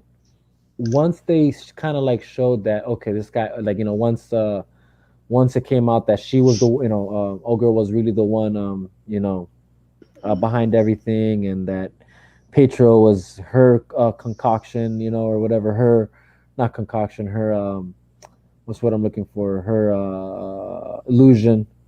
Um, you know, at that point, it's like okay, maybe they're going Age of Ultron route, you know, or not Age of Ultron, but Yep. Ultron route where it's actually going to be Ultron behind all this, you know, just like in the comics, you know. Um, That's what I was hoping for, honestly, because the whole thing with Ultron, um, what I was hoping for is that at least Ultron was the one who was trying to bring Vision back and wanted his body. That agent from Sword or yeah, whatever. director Tyler I forgot his word his last name, but yeah, I know who you're talking about. Yeah, the one who was pretty much wanted to take Vision's Vision, body and make it into a right, weapon. right. I honestly thought that he was Ultron in disguise That's yeah, because exactly. there were so many things connecting to Ultron, you know, like Yep. it was just a lot. It was a lot. They did this, like, as much as I like the show, there was things where I was like, man, they could have gone above and beyond for this, but they just went the lazy route Right, and decided, oh yeah, we're gonna throw these cameos in here, but we're not gonna do anything more with them, right, right. which No, is which bugs me so much, so much, because even that Wyken and Speed, Wanda's kids, oh, dude, like it's such a disappointment. We don't even get to see more of them. You know, I we yeah, got a little preview of their powers, and then after that, they just got killed off. Unless, because the post credit scene in WandaVision, it does show Wanda messing with the I think Chromicron, I think it is, or something. This is the Dark uh, Book. yeah, the Book of Doom or something like that, or the Book of the Damned. Yeah. So that she was messing with that book, and if you didn't notice, you could hear the kids yelling, "Mom, Right, mom!" So they could be, she could, there could be a thing where she does bring them back, or does bring them to life, because remember, she is able to create life. right. So there's got to be something that she can do to be able to make them actually be real, Right. because it Yeah. was such a waste to just have them in the show as cameos. Like Wyken, he's a strong sorcerer, not as strong as his mom, but he's strong. And then Right. Speed is just another Quicksilver. Mm-hmm. And then Which, Vision. and What you know, happened to Vision? that's just a whole nother thing too that bothered me. Like, I just, you know, don't get me wrong. Like, I can come up with the reasons to, I guess, why he did what he did, but at the same time, it's just that's not what I wanted to see. I That's not wanted what him to I. back up Wanda, you know? Yeah, yeah, exactly. Like have that make sense where it's like but I will say this: like if there's anything clear about what they did do with the Speed Silver Ralph, whatever Ralph Boner character, is that they're pretty much Rough letting you, Boner. Boner. yeah, dude. It's oh my god, they're pretty much letting you know that there's no way that they can fix that hiccup, you know. And what I mean by that is that in the X Men universe, they did do it right where Quicksilver was Magneto's child, as it actually supposed to be in the comics. Only issue is Yep. apparently or unfortunately Marvel had Wanda or Scarlet Witch, so unfortunately X Men couldn't use Scarlet Witch. I would have seeing what they're doing now, low key. I really do wish though. Like I'm like, man, I wish they would have actually had Scarlet Witch on the X Men side, so that that story arc actually would still be what it's supposed to be. But what they're letting us know, I feel, with what they did was, there's no way they could fix that because, Magneto doesn't technically exist. There's no way of you can't rewrite who. Well, not yet, at least, Well, how because they like are what I'm working saying. on the mutants. Think about this. What I'm trying to tell you is this: is how do you change the past? What I mean is how do you Yeah, change the fact true. that Magneto is not Scarlet Witch's father in this universe? That's what they can't fix. So I mean, on. Ooh, okay. what are you thinking, man? Because Yes, Wanda's parents died in the explosion, no? they did. Yes. The supposed explosion, because reality is the explosion never happened because Wanda was able to create reality where the explosion didn't go off. Well, no, no, because Uh, they died to a grenade. and they died on the rubble, yeah. Yeah, yeah. So Yeah. Go ahead. what I'm wondering is, oh wait, actually no, because they died. They didn't even die in the same building, right? No, Or they was did this? because remember they were all watching TV, and Spoiler then Oh alert to yeah, and they everyone. got crushed. oh yeah, it'll be. I said it earlier in the beginning of the show, so I just hope that if anybody watches this later, they understand. Like we will be spoiling a lot. That is weird though, because how would they do that? You know, how would they?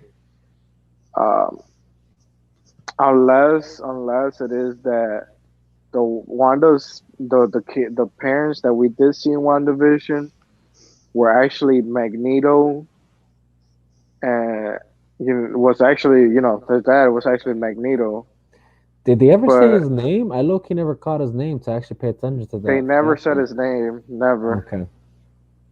So that I'm, I mean, it would be hard to bring him in there, but though I feel like the way they can go with it is with the multiverse of madness, pretty much introduce the same parents, but like in a different dimension. You get what I'm saying? Like it's still, and then like that kind of shows like, oh, that is her dad, but it's a different dimension dad. Like it's the same. It's just weird. I don't know.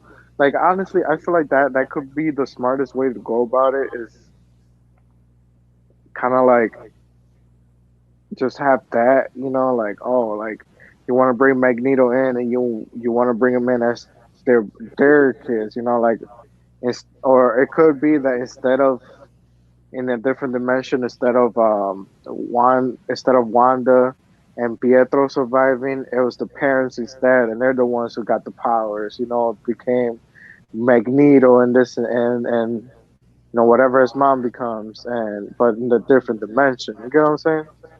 Yeah, I think that's just a lot for them to do, and that's why I don't It think is a lot for them to they're do. willing for. Yeah, I don't think they're willing to go that route. And I like again, I feel like them doing what they did with this with the that this whole Ralph character was them letting us know like they can never really, or at least they don't want to, have to go through the process of trying to figure out how to actually make them siblings. Of being children of Magneto. I don't think they're willing to do all that. And I think that's what that showed. Um, Um, but I agree, like, obviously they did end it the way they ended it with the whole kid thing. So that might be like a thing that they actually do bring back. Um, uh, I think also like, you know, even with the whole vision thing, like, yeah, I agree. I didn't really like how they treated that situation. I feel like, me personally, I feel like the second Wanda's vision implanted his thoughts into the other vision, at that moment, you're technically now the actual vision. I just feel like at that moment, you would think, I gotta go with Wanda. Yeah, Um, Now, I was convinced otherwise that it might be, and this is the only thing that I'll accept if this is what it is that you know is that Vision technically is a logical thinker, um, and he thinks things ahead of time. You know what I mean? He's kind of like a yeah, bit of a strategist in a sense. You keep in mind this guy was Tony Stark's AI intelligence at one point. That actually helped Tony Stark with a lot of his situations. You know what I mean? By analyzing and whatever all this stuff, data. So what it could be is that processing all the memories and the data that came into him via Wanda's vision, he realized that there is a bigger threat in a sense. You know, um, there's something else at play that he needed to solve. You know, um, maybe he realized that he has to go to Doctor Strange and let him know, like, hey, this is what Wanda's doing, blah blah blah blah blah. Something along those lines. Um, that's really the only thing that makes sense to me. If that's what he yeah. did. But even then, that kind of still, like, I guess. Just such But disappearance. Like my thing is, you got all your memories back, right? right, And you're supposedly in love with Wanda. right, Why would you leave her behind? right. That's how I view it. That's how I view it. Um, Like, why? Like, fight with it. Like, he should have been fighting with it. Because honestly, that scene to be such a very touching moment, and for it to just be pushed aside, like, Vision, he just disappeared. That's it. To right. me, that was just very mind-boggling. I was like, why? Why did they do this? Like, Vision is supposed to be in love with Wanda. Like, why would you just make them leave? Especially her, Un- knowing unless, what they unless, have. unless, not this just came to my mind. Unless the analyzing that he actually did wasn't really necessarily about going to Strange, but more so because between the memories he just got implanted in him from Vision, and between what he knew already about Sword and Director Tyler, maybe he already assessed that Ultron actually might be the reason to why he was brought back. Hmm. You know, Oh, it could make sense, yeah. you feel me? Because And he did, Vision did have to override his system yep, before he even brought his memories back. So, like, yep. it kind of makes sense. So that could be it. But even then, I still though would have preferred, like, what we're saying, like, dude, like, your memories came back. That means you should.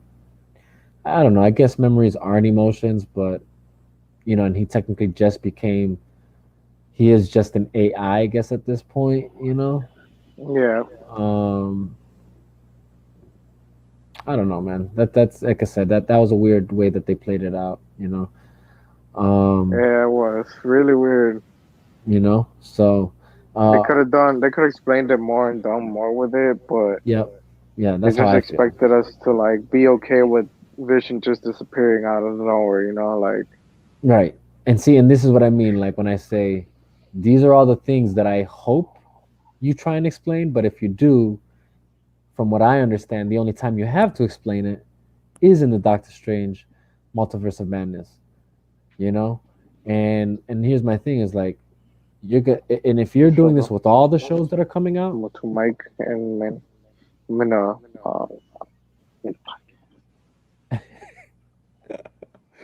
if you're doing this with all the shows that are coming out, is oh wait,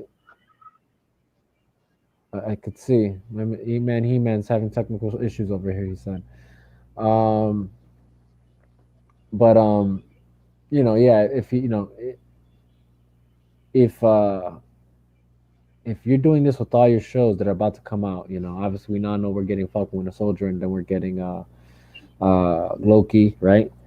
Um, and if these are all the things and if they all end in the same way, shape, and form, of cliffhanging to lead um, the multiverse of madness, if they all have the same amount of uh, uh, of unknowns, like questions that still need to be answered, things that just don't logically make sense, and you're gonna have to explain yep. all of these factors from all of these shows into one movie, like you guys are doing. Like, that's what I'm afraid of. Like that's what you're gonna do to us again. Like and I can imagine some things are just not going to be answered.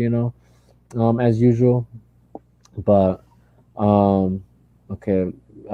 E-Man said he's gonna get his laptop, um, but yeah, that was that's that what also I thought was like, man, like I wanted more of was Monica Rambo. But to be Yeah, honest, I'm the one thing I will say I'm not complaining about her much just because I know we will get more of her in Captain Marvel too. it's not necessarily that I'm Um, disappointed in her. I'm disappointed at what I was hoping we were gonna get out of her.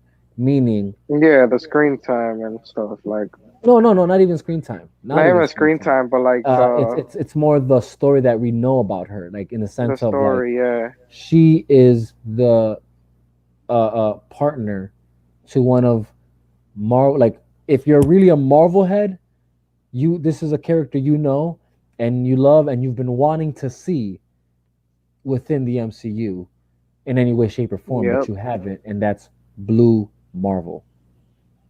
That's what I was hoping to see, you know, or at least something with him. And honestly, I'm hoping this is what I'm hoping because you didn't give him to me in the show, but I'm hoping that when this scroll comes and meets her at the end for whatever reason and says he is waiting to see you, I'm hoping Blue Marvel is the he they're referring to. That's what I'm hoping. Um, Might either be him or just knowing how Marvel is, Nick Fury. is Nick Fury up in space right now? Yeah, he's with the scrolls. Hmm.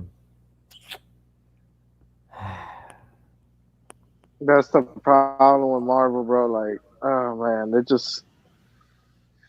they mess things up. Dude, If you watch yeah, Far From Home, the post credit scene, um, yeah, yeah, the scrolls reveal themselves to like pretty much be taking the identity of Nick Fury and Maria Hill, right, right, and right. then Nick I is do. just up there in space chilling.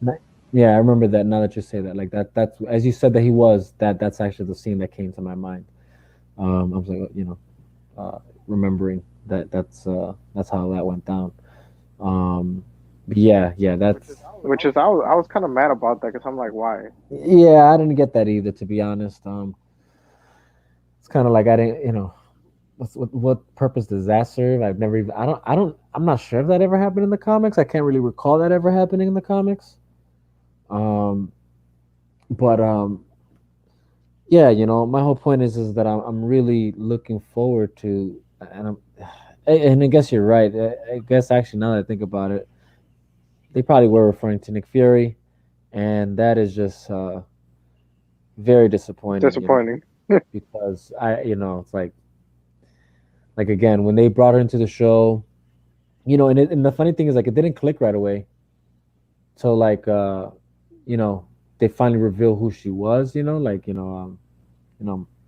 the daughter of so and so, and then it's like, oh, Monica Rambo, and then it's like, oh wait, Monica Rambo, why is that? And then I got in my mind, I'm like, why does that name sound so familiar, So then I went back and like, let me look that up again, see why this character is familiar to me, and boom, it was like that's when, like, as I looked back, I'm like, oh, that's right, that's right. This is a old girl who's with Blue Marvel. You know what I'm saying? Blah blah. And I'm thinking to myself like, I'm hoping that's where they go with this. And then when you start seeing her powers, it became became more of my reality to me. I'm like, Yeah, it yo, became more clear. yeah, I'm like, they're about to have, like, yo, she is with Blue Marvel. They got introduced Blue Marvel. Um, um, because it's like, why wouldn't you? You know what I mean? But yeah, but we didn't get that, so it's like, you guys are stupid. That's, yeah, it was a little bit disappointing. I mean, all I'm hoping for is that at least with the Falcon and Winter Soldier, which is also coming out pretty soon. Matter of fact, it's coming out one day after Justice League, which is, of course, Marvel would do that. Of course, Right, Marvel will try to outbeat DC. right, right. DC can never have anything. Right. So like, of course, they're gonna release a show one day after. Yeah, I So know, dude. all I'm hoping is that at least with that Falcon and Winter Soldier, I'm hoping to take a different route, and they don't leave any cliffhangers or make any jokes, any characters like joke. Because don't get me wrong, I'm really excited for it. I'm also excited at the fact that they're bringing back Baron Zemo, because I honestly Yes. thought that the time he had in Civil War wasn't enough. I mean, it wasn't. It definitely wasn't. And honestly, that was Civil War was a mess in the sense of like that was just them trying to rush a project that they didn't even intend to do until, oh snap, Batman versus Superman, and it works. Let's go in the same direction. You know what I mean? Let's have our heroes face each It other. it was rushed.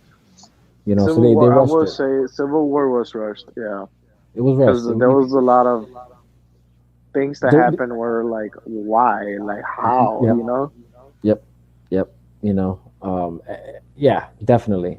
You feel it when you watch it. Like, the more you watch, the more you understand. Like, man, this is really rushed. Like, I feel like when you first watch these movies in theater, it doesn't hit you right away. You know what I mean? Because like you're just kind of like enjoying the appearances of these heroes, whatever.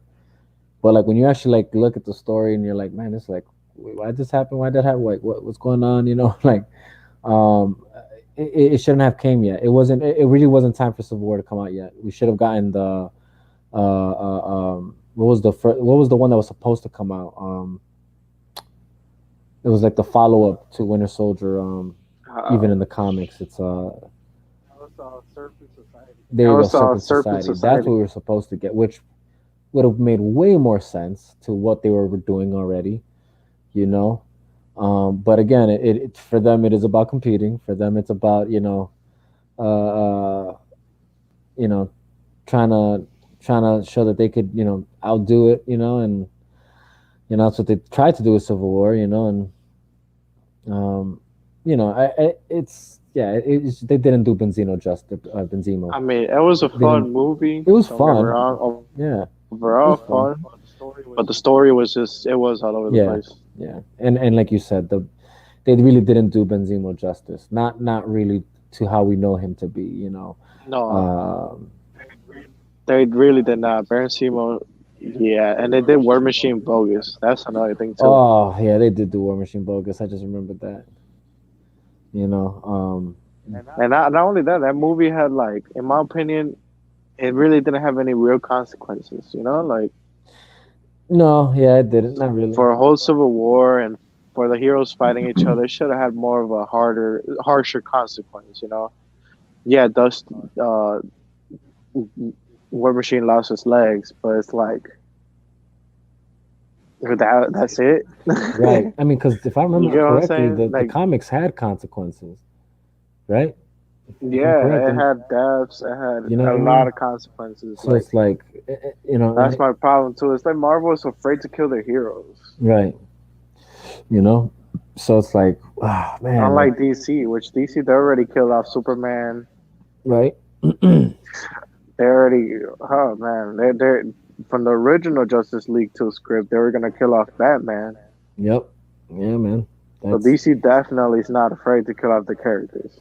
oh no, never have been. I mean, even when you can go all the way back to the original Batman, 1989 Tim Burton movie, Batman kills Joker. You know what I mean? Um, Yeah. they're not afraid to show death. You know what I mean? Oh yeah, he does. So it's I gotta oh watch yeah, the yeah, no, it's movie. actually pretty good. Like I was watching it the other day. I'm like, man, it's actually not that bad for being a movie done in that time.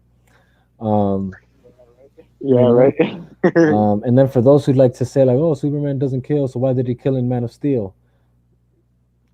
Dude, you can argue He had no he other had no other option. option. That's just like I don't get the argument there. It's like, dude, he had no other option.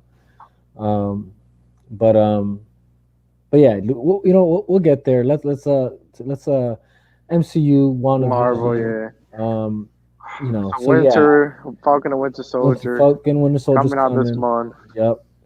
What do you think we're gonna see Excited. there? Do you have any theories to what we're seeing in that show?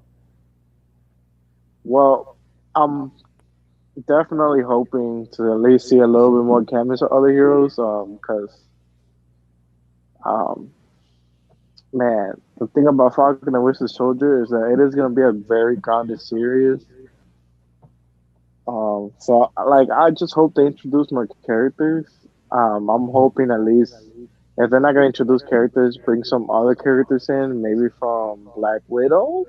Maybe have them the show connect somehow to the Black Widow movie, or because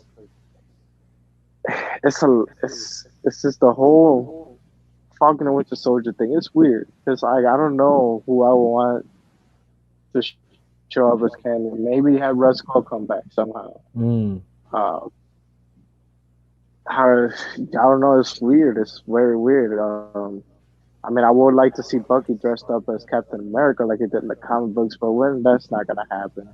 We already know that because right. they're giving us the other version of Captain America. I forgot his name.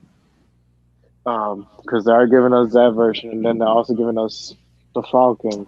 And who even knows if the Falcon himself might take up the mantle, just because they are kind of like with the trailers that we got so far.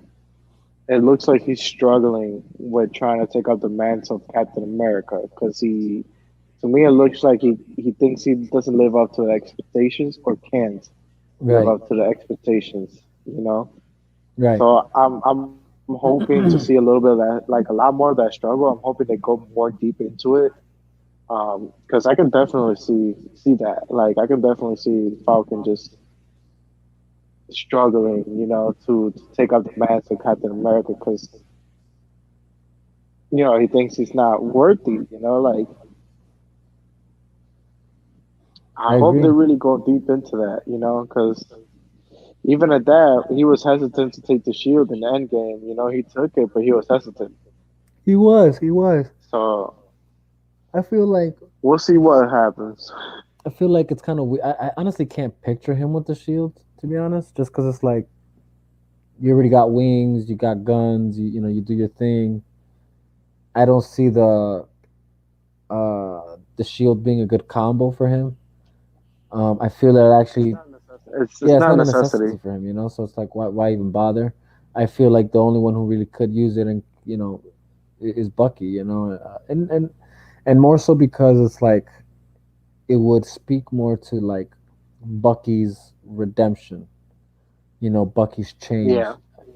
You know, and this is that's my issue with with what they did there because it's like you guys are so worried about being woke, you know, that you thought it'd be cooler to do the whole like Falcon route, and it's like, I mean, don't get me wrong, that's okay too, but like, I feel like they just wanted to go more to the comics. Like they wanted to What I feel like what they wanted to do with Falcon is go with the recent comics and have him be the Captain America, just like he Right, is now. right, and that's but see that's my thing. Like even in the recent comics, that story wasn't as compelling to me as the Bucky storyline. You know, Yeah, it really wasn't. because it's again, when Bucky takes up the mantle, it's about redemption. It's about fully redeeming yourself. To the point that Yep. you're no longer going to act like the Winter Soldier. You're no longer going to even look like the Winter Soldier. You are now going to be Captain America. So you have to act the part. You know, and live up to the mantle. And so that's what always intrigued me about that storyline, rather than just Captain America passing it on to um, what's his name? There's Falcon, a yeah. Falcon's name. Yeah, it's like it's funny because like I know his name in the show. Like I know his but for some reason I can't think of his name. Um, but yeah, so um, uh, I'm hoping they do more. Oh, Sam, that's his name, Sam. Yeah. Sam. There you go, Sam Wilson. Sam Wilson. Yep. Jesus, I Sam couldn't think Wilson. of that. Yeah, Sam Wilson. Yeah, so I prefer the Bucky Barnes storyline over the Sam Wilson one. Um, and like I said, it's they're trying to be more relevant to the recent comics, which is trying to be more relevant to like being woke to like, oh, yeah, we got to change it up, which is like that's my thing. Like, don't force these stories. You know what I'm saying? Like, make them more authentic. You know what I mean? Make them more. Yep. I don't know. Like it's okay to be realistic with your storylines, and just still bring us something interesting, even if it's that you're trying to show like diversity in characters. Just do it in a more authentic way. I don't know. In my opinion, or in more convicting way. Like um, and it's just silly to me. Like when you think about it, because it's like even if it's like okay, you're trying to have like another, you're trying to introduce I guess the idea of a black Captain America, which is cool. Like there's nothing wrong with that, but it's like it's almost like saying like uh Black Panther doesn't cut it, as Yeah. a black superhero, or like I said, why don't you just bring Blue Marvel already? Because that to me, was one of the dopest like black characters in comic books, for Marvel, you know, um, especially because he's a powerhouse. You know what I mean? Like you can put him on levels with like a King Hyperion or a Sentry and stuff. You know what I mean? Like, so why Yeah. aren't you introducing Blue Marvel? You know what I mean? So um, yeah, I don't know. Maybe it's just me. Maybe you know, um, but that's me. But I personally don't know what to expect. I don't know if there's a certain storyline I should be looking forward to. I mean, if there's anything clear, is that Marvel definitely uses the storylines as their guidelines for what they do, like heavily. Um, Yep. Hence why, like with WandaVision, we all thought, oh, it's the House of M, and it's like it is, but it isn't. Like it's like the like Which was such a it's disappointment. such a disappointment. Such a It's such a disappointment. disappointment. It was like a I prologue. wanted House of M storyline, but they I said, me too. nah, Me too, man. you I guys was are so asking for too convinced. much. Yeah. It is what it This, is. It's so disappointing well, though, honestly. Hopefully Loki, bro, blows it out of the park because I'm The trailer honestly looks also good. hoping that Loki, it does, it The trailer does. looks good for And I Loki. want to know what happens more with Loki because this show's gonna be very different too. Loki's gonna be very different because I feel like every show that's coming out is gonna be completely different from each other. WandaVision was something completely different than what we're used to. Uh, Falcon Winter Soldier obviously is going back to, Captain America, the Winter Soldier Right. type of vibes, where it's like more like a spy Right. action Espionage. movie, which is dope as fuck. Yep. Ops And missions. Yeah. then, The Loki one is yep, a bit ops tricky for missions, me. all that The stuff. Loki one is a bit tricky for me, and I say that because like watching the trailer, I'm kind of confused. Because it's like Yeah, because it's like okay, he's a god like he's technically an Asgardian god. He's the god of mischief, but it seems like he's not as powerful as he used to be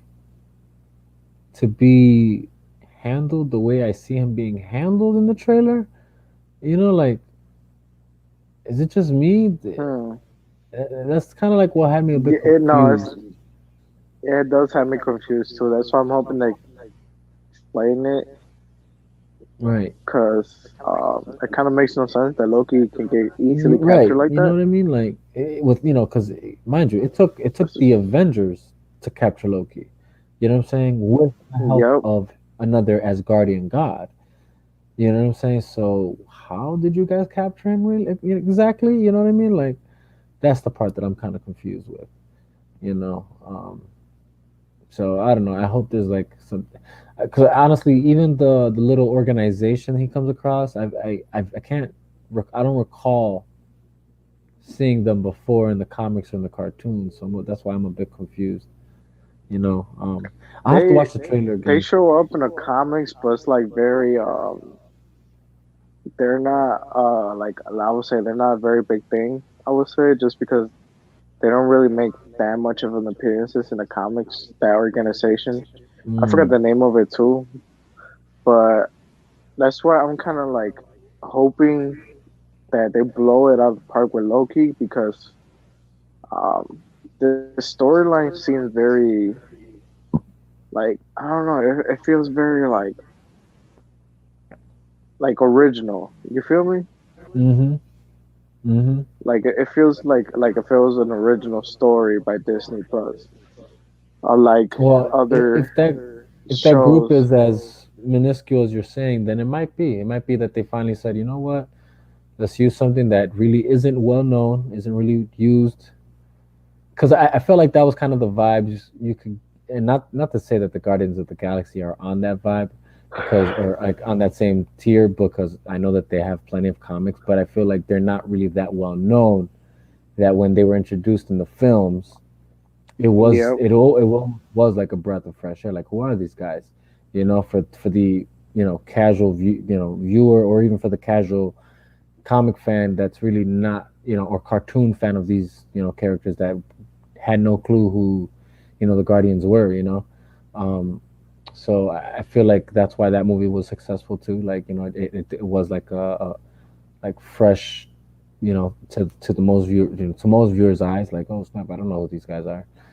Um, but because like the vibe I did get from that organization was like the Time Bureau from from um from the CW Legends of Tomorrow. Oh yeah, yeah, yeah. The time, That's yeah. kind of like the vibes I got from them. So these guys are like in charge of like maintaining the timeline or something. That's kind I of the mean vibe I that got. that's honestly kind of like pretty much how they work. I'm not even gonna lie. Mm, Um, but I will say they're not as beyond. Like they're kind of like if I were to compare them, I would say they're kind of like a smaller version of that time the time Time Bureau. the time industry from Umbrella Academy. Okay, that's a good. I get what you're saying. Okay, okay, Yeah, fair so I enough. would say they kind of compare to that, no, but a little bit more minuscule. Not as big. Mm, But they also do focus on other things. Like they focus like on disturbances. Once in a when disturbances too and stuff. So okay. it's kind of weird to explain it just because like I read one comic with them in it, but that was pretty much it. I never really went into Mm, okay. deep into it, which honestly, like with Loki, I could kind of see it because it is Loki. Right. Right. You're right. Um, Exactly. Loki is one of the biggest disturbances in the universe. Because he is very well. That Loki at least is very evil. Mm-hmm. Um, so yeah, I mean, they can go. They can do so much with this show. I'm honestly hoping we get to see more cameos too, because um, I would like to see a lot more cameos. Honestly, Maybe even that. Maybe give us a Hella cameo because we don't even know if Hella's dead or alive. And supposedly she isn't dead Right. because she is the goddess of death, so she can't really die. Right. No, that's true. Right. She's the is it because isn't she the maybe she's not the exact goddess of death She's the goddess of the underworld. of the underworld, right? Yeah. So, Yeah, and she um, can't really die. So I like in the MCU, she's like the version of she's like Death in the MCU. You know, right. just like the Right. comic books and like you have Death in the comic books. Yep. We have Hela in the MCU, which Hela is even the comics. She's the goddess of the underworld, but the way they made her in in the movie is like she can't die. You know, like she's death itself. So it's kind of weird, but I'm just Right. hoping that they give us something with her more. At least like explain if she died or something. Cause like Right. I mean Loki, even Well, in the trailer, he said he was like, well, didn't he say, well, better watch out, little brother, better watch out, brother, or something like that? I feel like if she did die, if she did, it would be because Surtur destroyed Asgard, and they made it very clear in the movie that her Yeah, power source is Asgard, and the closer as she was, Asgard. you know what I'm saying, the closer she was to Asgard, the more powerful she was. So if you destroy Asgard, maybe that makes her powerless. I don't know, you know. But then it's kind of weird because at the end, like we do see her like facing off against Surtur. So um, I don't know, you know. That's a very hard to pinpoint that, you know, So what they're gonna do there. yeah, it's a weird situation. I know that Thor. Well, I don't know, but I have a theory that Thor is gonna show up in Loki just because of the trailer alone, and I did say, "Oh, watch out, brother," and then he jumped out of the. He didn't say "watch out," but he said something along those lines, and jump out the the the, the plane or whatever. So like, Hmm. I'm hoping to see just a cameo, maybe, but also I'm hoping that the show Loki somehow connects to Thor: Love and Thunder, Mm. um, which would be awesome if it did connect. Just because you can't leave Loki out of the Thor universe. Like No, yeah, that's kind of like there's no mm, Thor without Loki, and there's no Loki without Thor. right. So I'm hoping it connects to the movie, to Love and Thunder, and if it does, well, man, we're gonna have. All I know is that we're gonna have some fantastic moments of Love and Thunder because at that Guardians of the Galaxy is gonna the Guardians are gonna be in Love and Thunder. It's already been confirmed with the set photos. Um, we're gonna have Lady Thor, Jane Foster Thor. Um, I know Darcy is gonna. Well, I'm hoping she pops up because she did leave pretty fast in One Division. She did. She did. You have to wonder why, right? Like, how was she in a rush to leave? Um, Yeah, she was in a rush to leave. you know. So I'm hoping that it connects. It's crazy, bro. It's a lot. It's a Right. lot, and They have so much like that's supposed to so come much out. potential. Yeah, so much potential, you know, and I guess it's just like I understand this was a TV show with WandaVision, but it's like you guys didn't do what we all thought you were, and maybe because you plan on taking your time with it, but you know, nobody's hearing anything about a season 2 anytime soon, you know what I'm saying? So, Nope. that has me a bit worried, but you know what? When you're saying what you're saying with the Love and Thunder factor, um, it might be maybe that each movie has its own connectivity to its own movie in the Marvel universe. So like maybe just WandaVision connects to the Multiverse of Madness, and then maybe just Loki connects with just Love and Thunder. Love and Thunder. Question is I'm not The sure if Falcon there's and Winter more. Soldier will be a weird one Yeah, because there isn't a movie that I would say that's confirmed that's like grounded like that unless unless somehow they connected to Shang-Chi, but I don't know how that will work out because Shang-Chi is Mhm. across the ocean. So, Right, right. so Unless, like you said, unless it's connected to Black Widow, yeah, Black Widow, which could make sense.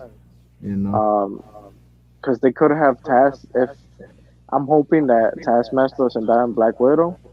That's all I gotta Mhm. say. That they don't kill him off because he is a great villain too.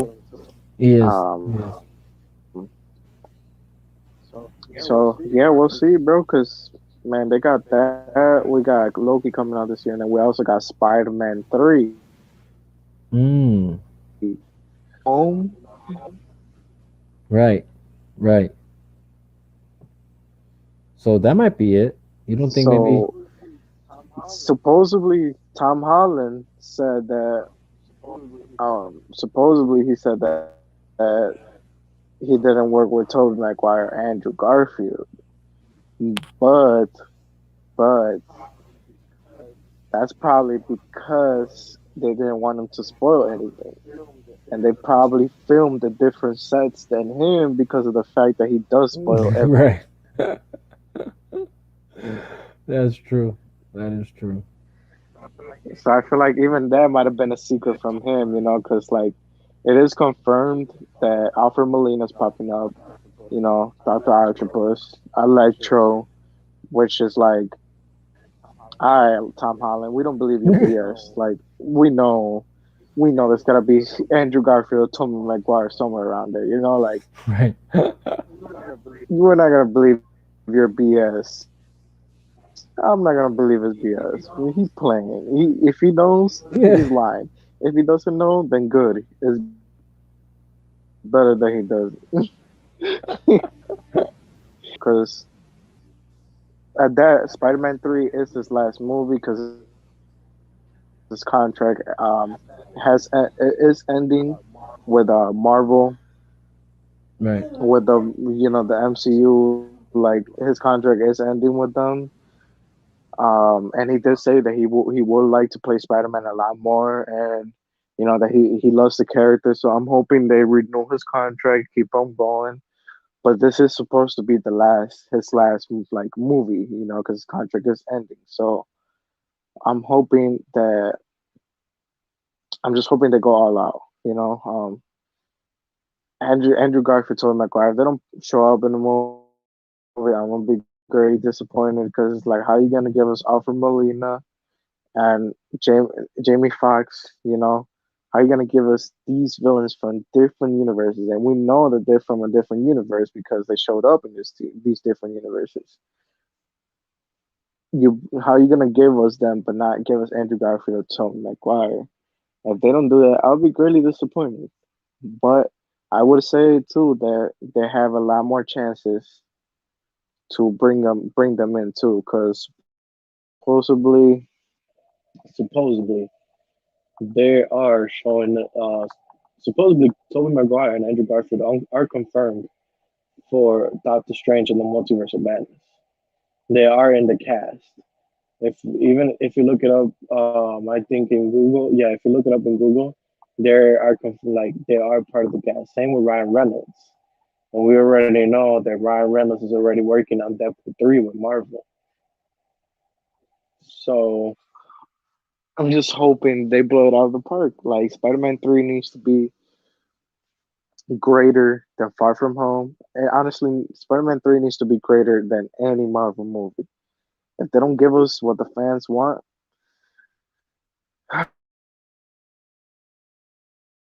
then it'll be another great disappointment, just like that.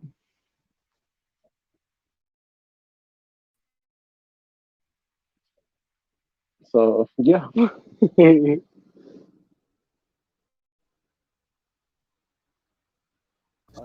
I So forgot I had it's my so mic muted. crazy, bro. It's crazy. Yeah, no, it is nuts. Overall, Oh man. the what they can do, and if they do it and they pull it off, it'll be amazing. It'll be cool to see these things. But if not, then it's like, you freaking guys. Um, you know. Yeah, once once again, again. you did it again. Because Um, at least with DC, they're willing to give their fans what they want. You know, like man, well, somewhat. You right, get what right, I'm right, saying? right. Because at least we're getting Martian Manhunter, we're getting Green Lantern, at least we're getting them in You the know, Snyder Cut. So like, I would say DC somehow gives us what we want oh yeah, compared to Marvel, which like, yeah, they gave us Spider Man, cool, but like, what else are you hmm gonna give us? You know, for sure, for sure. I mean, they're giving us Moon Knight, but Moon Knight's been long overdue. You giving us Moon yeah. Knight right now, like years later after we've been asking for, I you mean, know. dude, that's that. They were supposed to give us Moon Knight. They're supposed to give us She Hulk. They're supposed to give us Blade. Eternals were supposed to You know be what I'm out saying? already. So it's like, who knows what's happening really. Um, The Inhumans, we were supposed to get a movie of the Inhumans, and we never got that neither. the show was, We got a show that was like mediocre yeah, mediocre at at worst for sure. best. At best, for real. Because honestly, it wasn't really that great. They downplayed the Inhumans so much. It was. I mean, uh, Yeah, it was frustrating. I mean, then not only that, but then they you're gonna grounded take. them too much. Yeah, that's exactly what it was. They grounded them too much, too much. Like you can't do that with every character. Like, and there's subtleties. Especially the Inhumans, they're strong. Yeah, These Inhumans are nothing to play about. They're Th- strong. Like they're not. Black Bolt. That's why they have their Oh own my God, their Black own Bolt. planet, or not planet, but they Exactly. live on the moon. Because it's like, which they tried to show that, but like even then, it's just like I said, they tried to ground them, and then they grounded them to Hawaii. It was just like some silly stuff, dude. It was just very silly. Um, Especially with old girl with I forget her name with the Marvel's just hair. been they're pulling Yeah, strings all over the place. Medusa. Yeah, Medusa. you like her the way they did her. I'm like, you guys messed up. Like, you know, Yep. laziness in my opinion, because it's like you guys just didn't want to do things that you could have done with her hair because you probably would have been CGI you can't afford or something, or they didn't want to do it. So like, oh, you know what the story plot should be? That they cut off her hair. Like, what the hell? Like you only had like one or two It's episodes. ridiculous. Yeah, it was ridiculous. It was, man. But you know what? Since we are talking about DC, you brought them up. Let's go ahead and segue into that. Um, because we are technically at the Yep. 2 hour and a half, actually 2 hours and 37 minute mark. But to I guess, Yeah, we gotta start wrapping things yeah, we up gotta start soon. wrapping things up soon. Um, but yeah, I think I'm in agreement with you as far as like everything that you foresee for the MCU. I can see this. I can say the same thing. And it's sad to say because I feel we are now at a point where we can't really dictate anymore. And not that you Yeah. should be able to, but at the same time, it's like it's because so many things were insinuated that you felt like this is what was happening, but then it turns out it wasn't, and it's just kind of like, oh, it's very foggy now. Um, I definitely feel like WandaVision was like a prologue to the House of M. But the question is are they actually going to still do the House of M, or is this something that they're going to try and fit into the Doctor Strange Multiverse of Madness? Um, but either way it goes, I'm definitely waiting for fucking Winter Soldier when that comes out to see what that's about, what they do with that. Um, but yeah, but now we're in the DCU, Snyder Cut, Snyderverse, DCU. Um, what do you think? Like, are we? Do you think we're gonna see in the Snyder Cut? Um.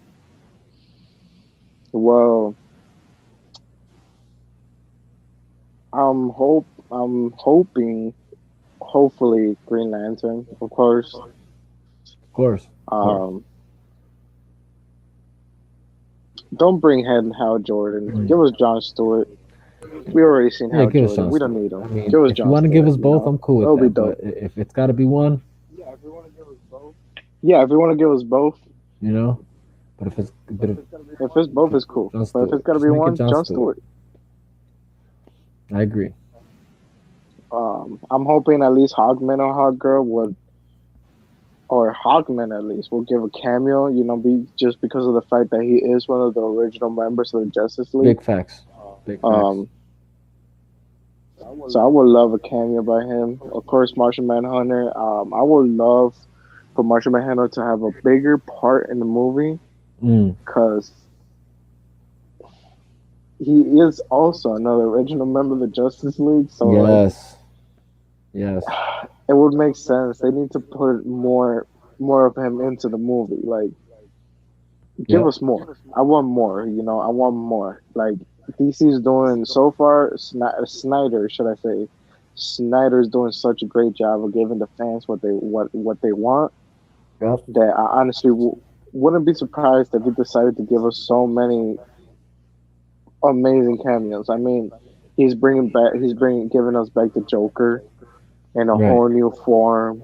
You know, and so far so good. I like it. I like the way the Joker looks. I Oh like the yeah. way he Yeah. sounds so far. Looks solid. Hell yeah. Cyborg, we're getting more Cyborg, his backstory, you know, which fans wanted. This is what we wanted. We wanted more Cyborg. Hmm. We wanted more of a story, you know. That's all we wanted. We wanted more Ray Fisher, you know. Right. He's giving us that. We already had Aquaman, so I'm not gonna complain. Didn't give us much of Aquaman because he already had his own standalone movie. Right. So I'm fine with that. I'm saying with Wonder Woman, she already had her own standalone movie. I'm fine with Right. that. Cool with that too. Yeah. Superman, same thing. I'm cool with it too because he already had his own standalone movie. Of course, the black suit, that's gonna be a great fucking moment. Sorry for the cursing, but it's gonna Yep. be a great moment. Um, and then I want more Batman too. I want more Batman. If this is gonna be Ben Affleck's last film as Batman, give us more. Yes.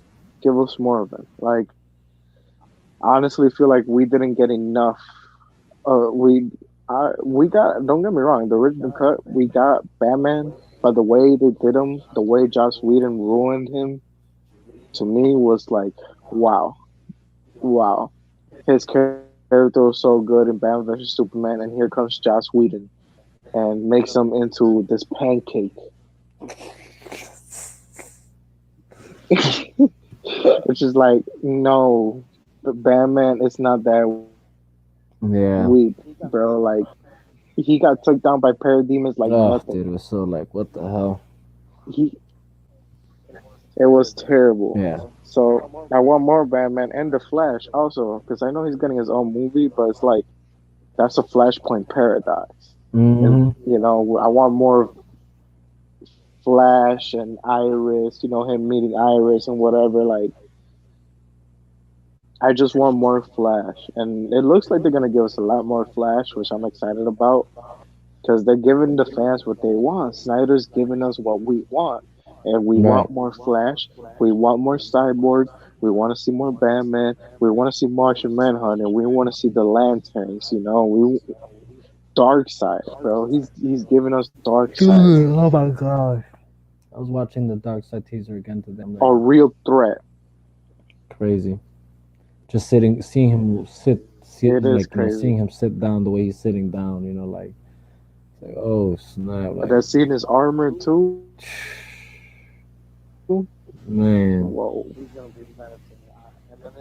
He's gonna be menacing. And then his voice too. I Oh like yeah, his Ray Porter, voice boy, actor a lot too. Ray Porter.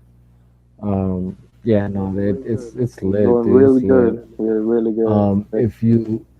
If you watch that Batman So teaser, right, the one that came out a few days ago, yeah, you can actually hear Martian Manhunter saying some stuff there. It kind of like gives you an idea or context to what I guess what is where Martian Manhunter stands in it all. Um, you know, I guess if I had a theory is that I think we're definitely gonna obviously see nightmare sequences. That's the obvious, right? Um, yeah, that's definitely out of this. I think That's crazy. yeah, Like, I think it's gonna be like you know, uh, people are really gonna be kind of like taken by surprise because a lot of people, not a lot, but there are still people out there that are thinking this is the same Justice League they saw in 2017. You know, that even the story Yep. plot is the Which is same, and not. it's not. You know what I'm saying? They think that just because a few scenes seem the same or look the same, that it's the same movie. And it's like, nah, you just gotta understand, like those shots were already shot prior to, and Josh Whedon, The like, the 2017 movie was Joss Whedon's movie. It wasn't Zack Snyder. and that's. That's what people need to But differentiate. what's funny is it's the way the studio promoted the film. That even when Zack Snyder stepped down, they still tried to promote it as if it was Zack's movie. Yep. You know. Which wasn't. It was Joss Whedon's. Mm-hmm. Because Joss So Whedon literally tried to do a copy and paste of the Adventures with Justice League, and it didn't work out. it just didn't work out. You know. Um, and it's again. I'll say it again. There was a tone. There was an element. There was elements that you saw in DC. Through Zack Snyder at the time that you weren't getting with Marvel, and that's what people wanted. That's just like what they just couldn't see. They couldn't see that you guys got a good formula. This is your second film. You made over $800 million. If the third one follows suit, you just might make over $1 million. Make this or $1 billion, I should say, and make this a franchise to be reckoned with. But instead, they got scared, and you know now we're here now. But I Yeah. think it's still glorious in its own way because you know now we're getting a 4 hour movie. You know, uncut, unfiltered, pure Zach. You know, where are we going? We're getting a lot of fan love, because obviously Snyder has given the fans what they want. He's given us love, Oh, dude, super which is love. I appreciate it. I appreciate it a lot because it's like, man, like, first of all, like, kudos, kudos. He Right, stuck up to himself. He said, "Oh, I want my cut. I want my vision," right. and we got that vision. We got what Snyder wanted. What he originally planned on showing us is what we're getting. We're not getting no Joss Whedon cut, none of that. Mm-hmm. Zack Snyder cut alone. Exactly. Matter of fact, screw Joss Whedon. He ruined a movie that shouldn't have been tangled with in the first place. Yeah, I mean, like I said, Like dude. him knowing how he is, he should have backed out. He should have Mm-hmm. backed out. There's no. Why did Joss Whedon have to take the man? Why did he have to take it? He could have backed out. There was no reason for him to stay. Like it was just. In the end of the I'm day, they so just glad didn't that we're want him getting there. Snyder cut. Yeah, they had no patience for Snyder. That's what it was. They didn't want to. He had a family emergency, and they pretty much said, "Screw you and your family emergency. We're gonna ruin your vision." Right, and the thing is like from what I understand, it's not even that you know he tried to remain strong in the midst of losing his wife, and then that pretty much like what happened was pretty much actually was that like the whole ordeal happened with his family, and he was actually still willing to continue the movie, like continue working, but the studio was making it hard, asking for so many changes, and Yep. and then they started bringing Jeff Johns, and this is the thing, they had already brought Joss Whedon on to in a sense co-direct before he even left. Hmm. And Wow. that's why and that's why he ended up leaving because he's like, you know what, this isn't even my film anymore. So he left. They So were they really they really messed it up, and then like I'm just so sad at what they did to Zach, and now what they're doing to Ray Fisher. Oh yeah, yeah, It that's just isn't right neither. yeah. It isn't really, you know. Um. So this is my overall theory of what I think we're gonna see in the Snyder Cut. Um. I feel like Martian Manhunter is gonna be the one to like help bring the team together in a way. Like yeah, it's Bruce Wayne for sure, you Yep. know. But like I feel like Martian Manhunter has a stake to say or like something to claim there.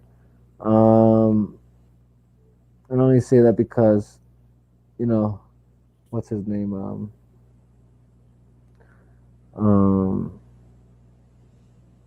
uh, Damn, what was I saying?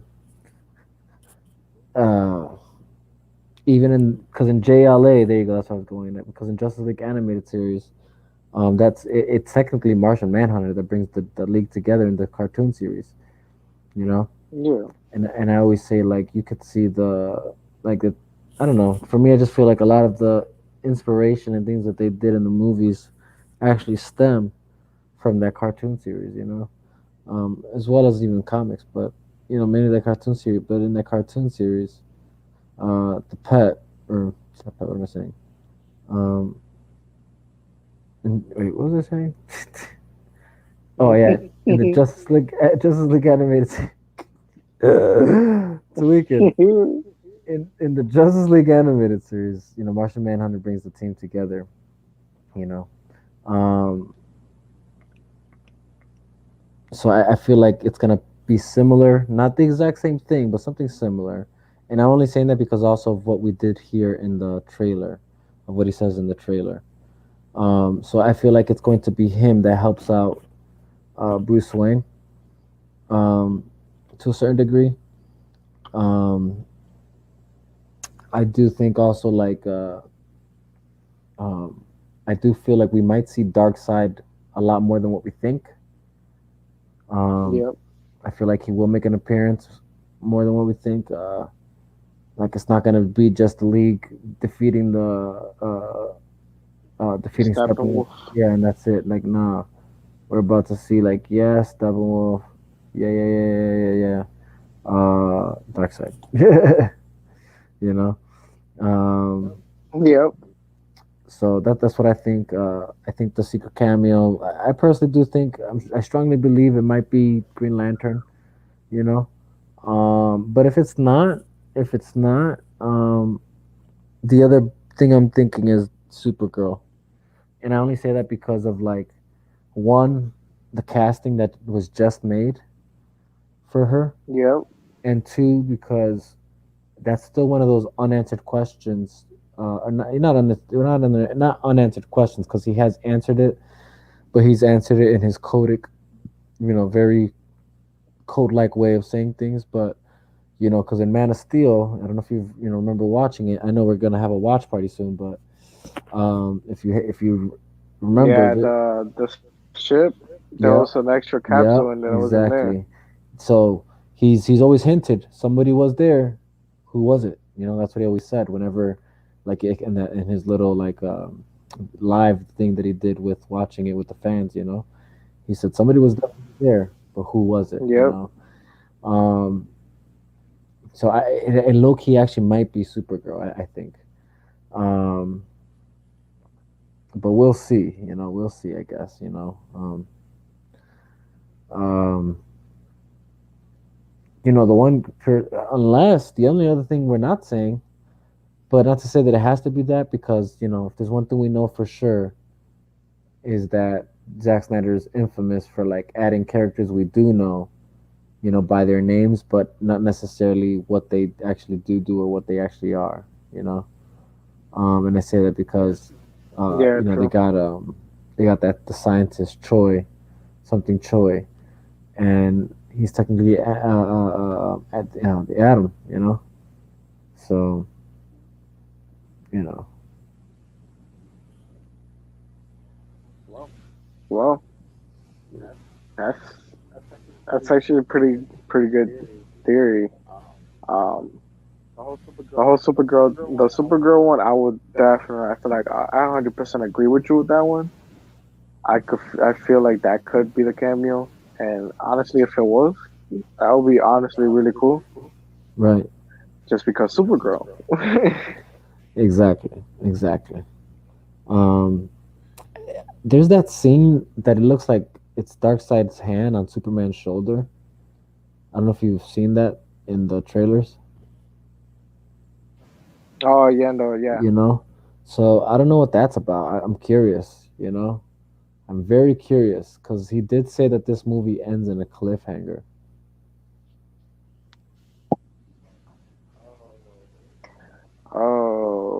which is Oh, so crazy because okay, okay. it's like he wants us to ask for more. You know what I mean? And well, I do want more. Snyder should Yeah. definitely give us more. I definitely don't want this to be his last project. If he could give us, man, if he could give us a proper Batman movie with Bat Affleck, For real, for real. I will be more than happy. Ugh, Give us man. that. Give us a Batman movie. Bring in. Give us more about. If you're gonna give us a Batman movie, fuck, screw it. Make it the death of the family storyline. You know, He will can, be because fun. we already know it exists. You know what I mean? We already know that Yeah, there's a Robin that's dead in that movie. You know, so I would love to see that. What happened to Robin? You know hmm what? Like that's the reason. Robin must have been the reason why Batfleck changed. You know, he was ruthless and he was actually killing. yep, yep, hell yeah, hell yeah, So I want Zack Snyder to give us a Batman movie. That for the family. Give us that. I want to see what happened to Robin. I really want to see what happened to him and how I know the Joker killed him, but like I just want to see it. I want to see it. I want more Batfleck. I would love more Jared Leto Joker because obviously he's the Joker. Then he's the Joker that Batman has been battling. You know that Batfleck has right, been exactly. battling. So like I would like to see more. You know, a lot more of that.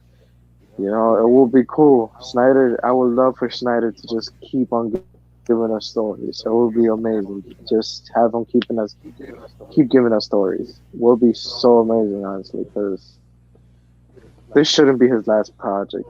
I Oh, no honestly feel doubt. like it shouldn't. It should be more than this because this man has a vision. He did really good with Batman vs Superman Ultimate Edition. I honestly thought that with the extra added scenes that he added in that movie, it made the movie make more sense than what Warner Brothers released. You know, because Warner Brothers did do him bogus with that movie too. The way they released the Oh movie, yeah, they no, for just sure. it was like those scenes that Snyder added in the Ultimate Edition were necessary Very because they necessary. actually explain. And the fact that Warner Brothers deleted that, like took them out, it, they literally just screwing Snyder. They've been screwing Snyder since Batman vs Superman, and it's sad. It's really sad because it's It like is. this It is. man has a good. He can write stories. Because Ultimate Edition was amazing. I honestly like Ultimate Edition. It connected the stories a lot more, connected everything a lot more, and like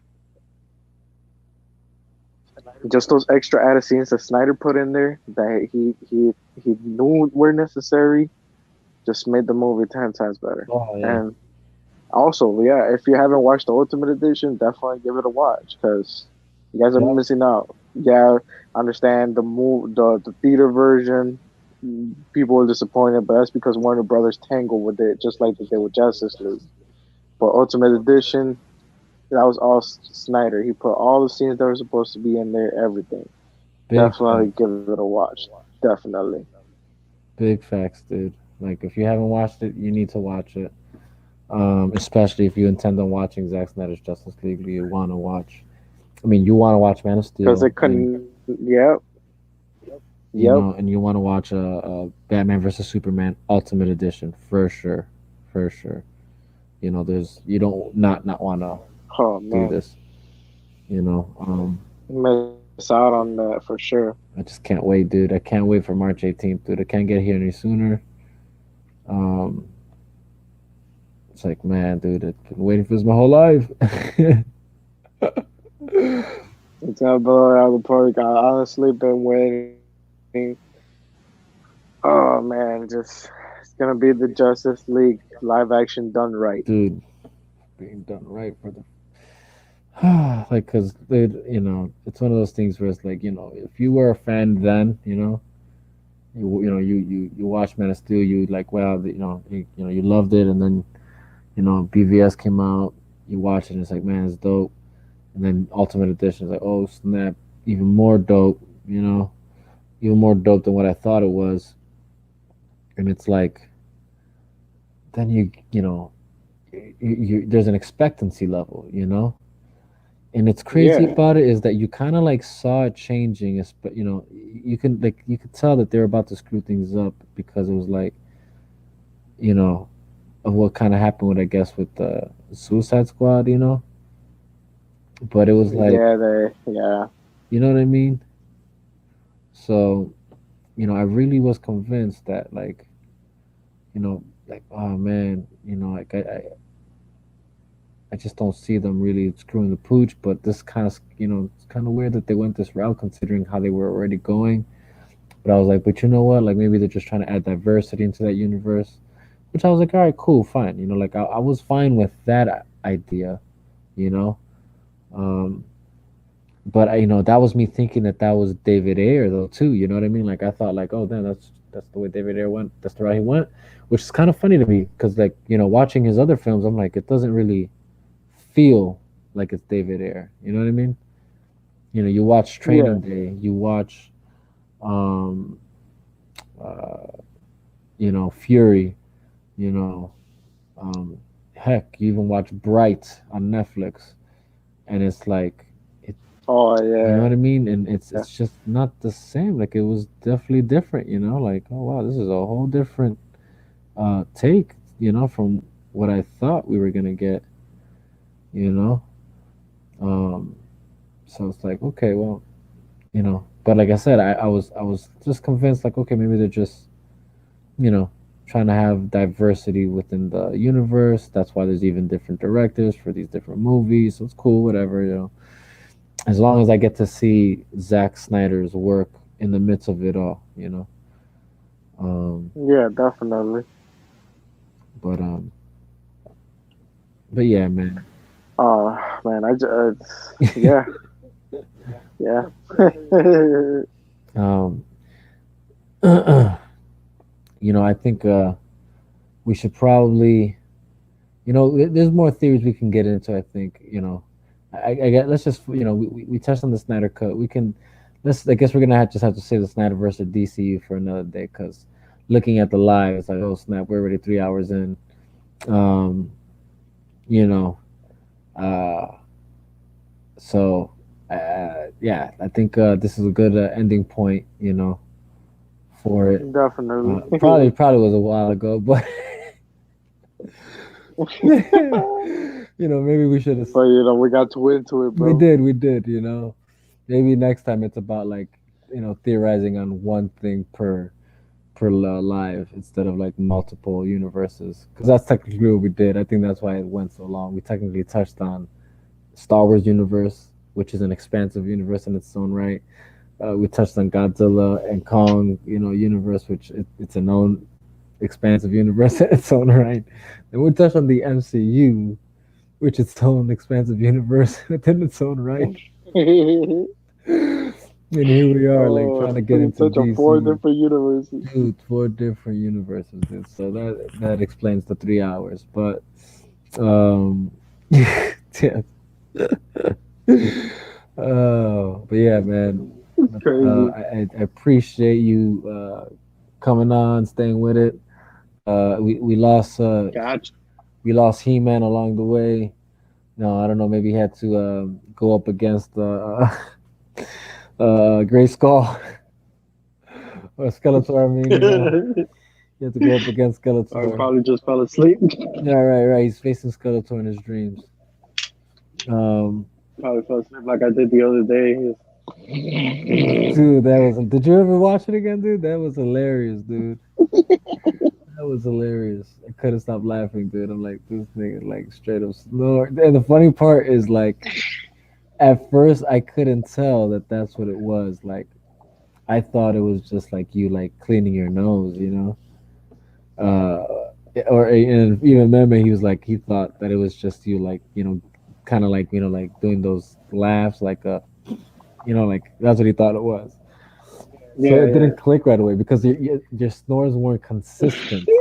They weren't even consistent, my nigga. They were like split, you know. So we couldn't even catch it. It was hilarious though. Oh hell no. It's funny. But yeah, man. Oh, Like I said, man, appreciate you coming on. Uh, you got you, know, bro. we definitely, there's a lot more to talk about. We'll save it for another day and we'll get into it, man. For Um, sure. but yeah, Got man, you, bro. that today was our Thursday theories, Thursday thoughts. We might even do trash talk Thursdays from time to time, but today for sure was Thursday theories. Just us sharing our theories on where we think these universes are about to go.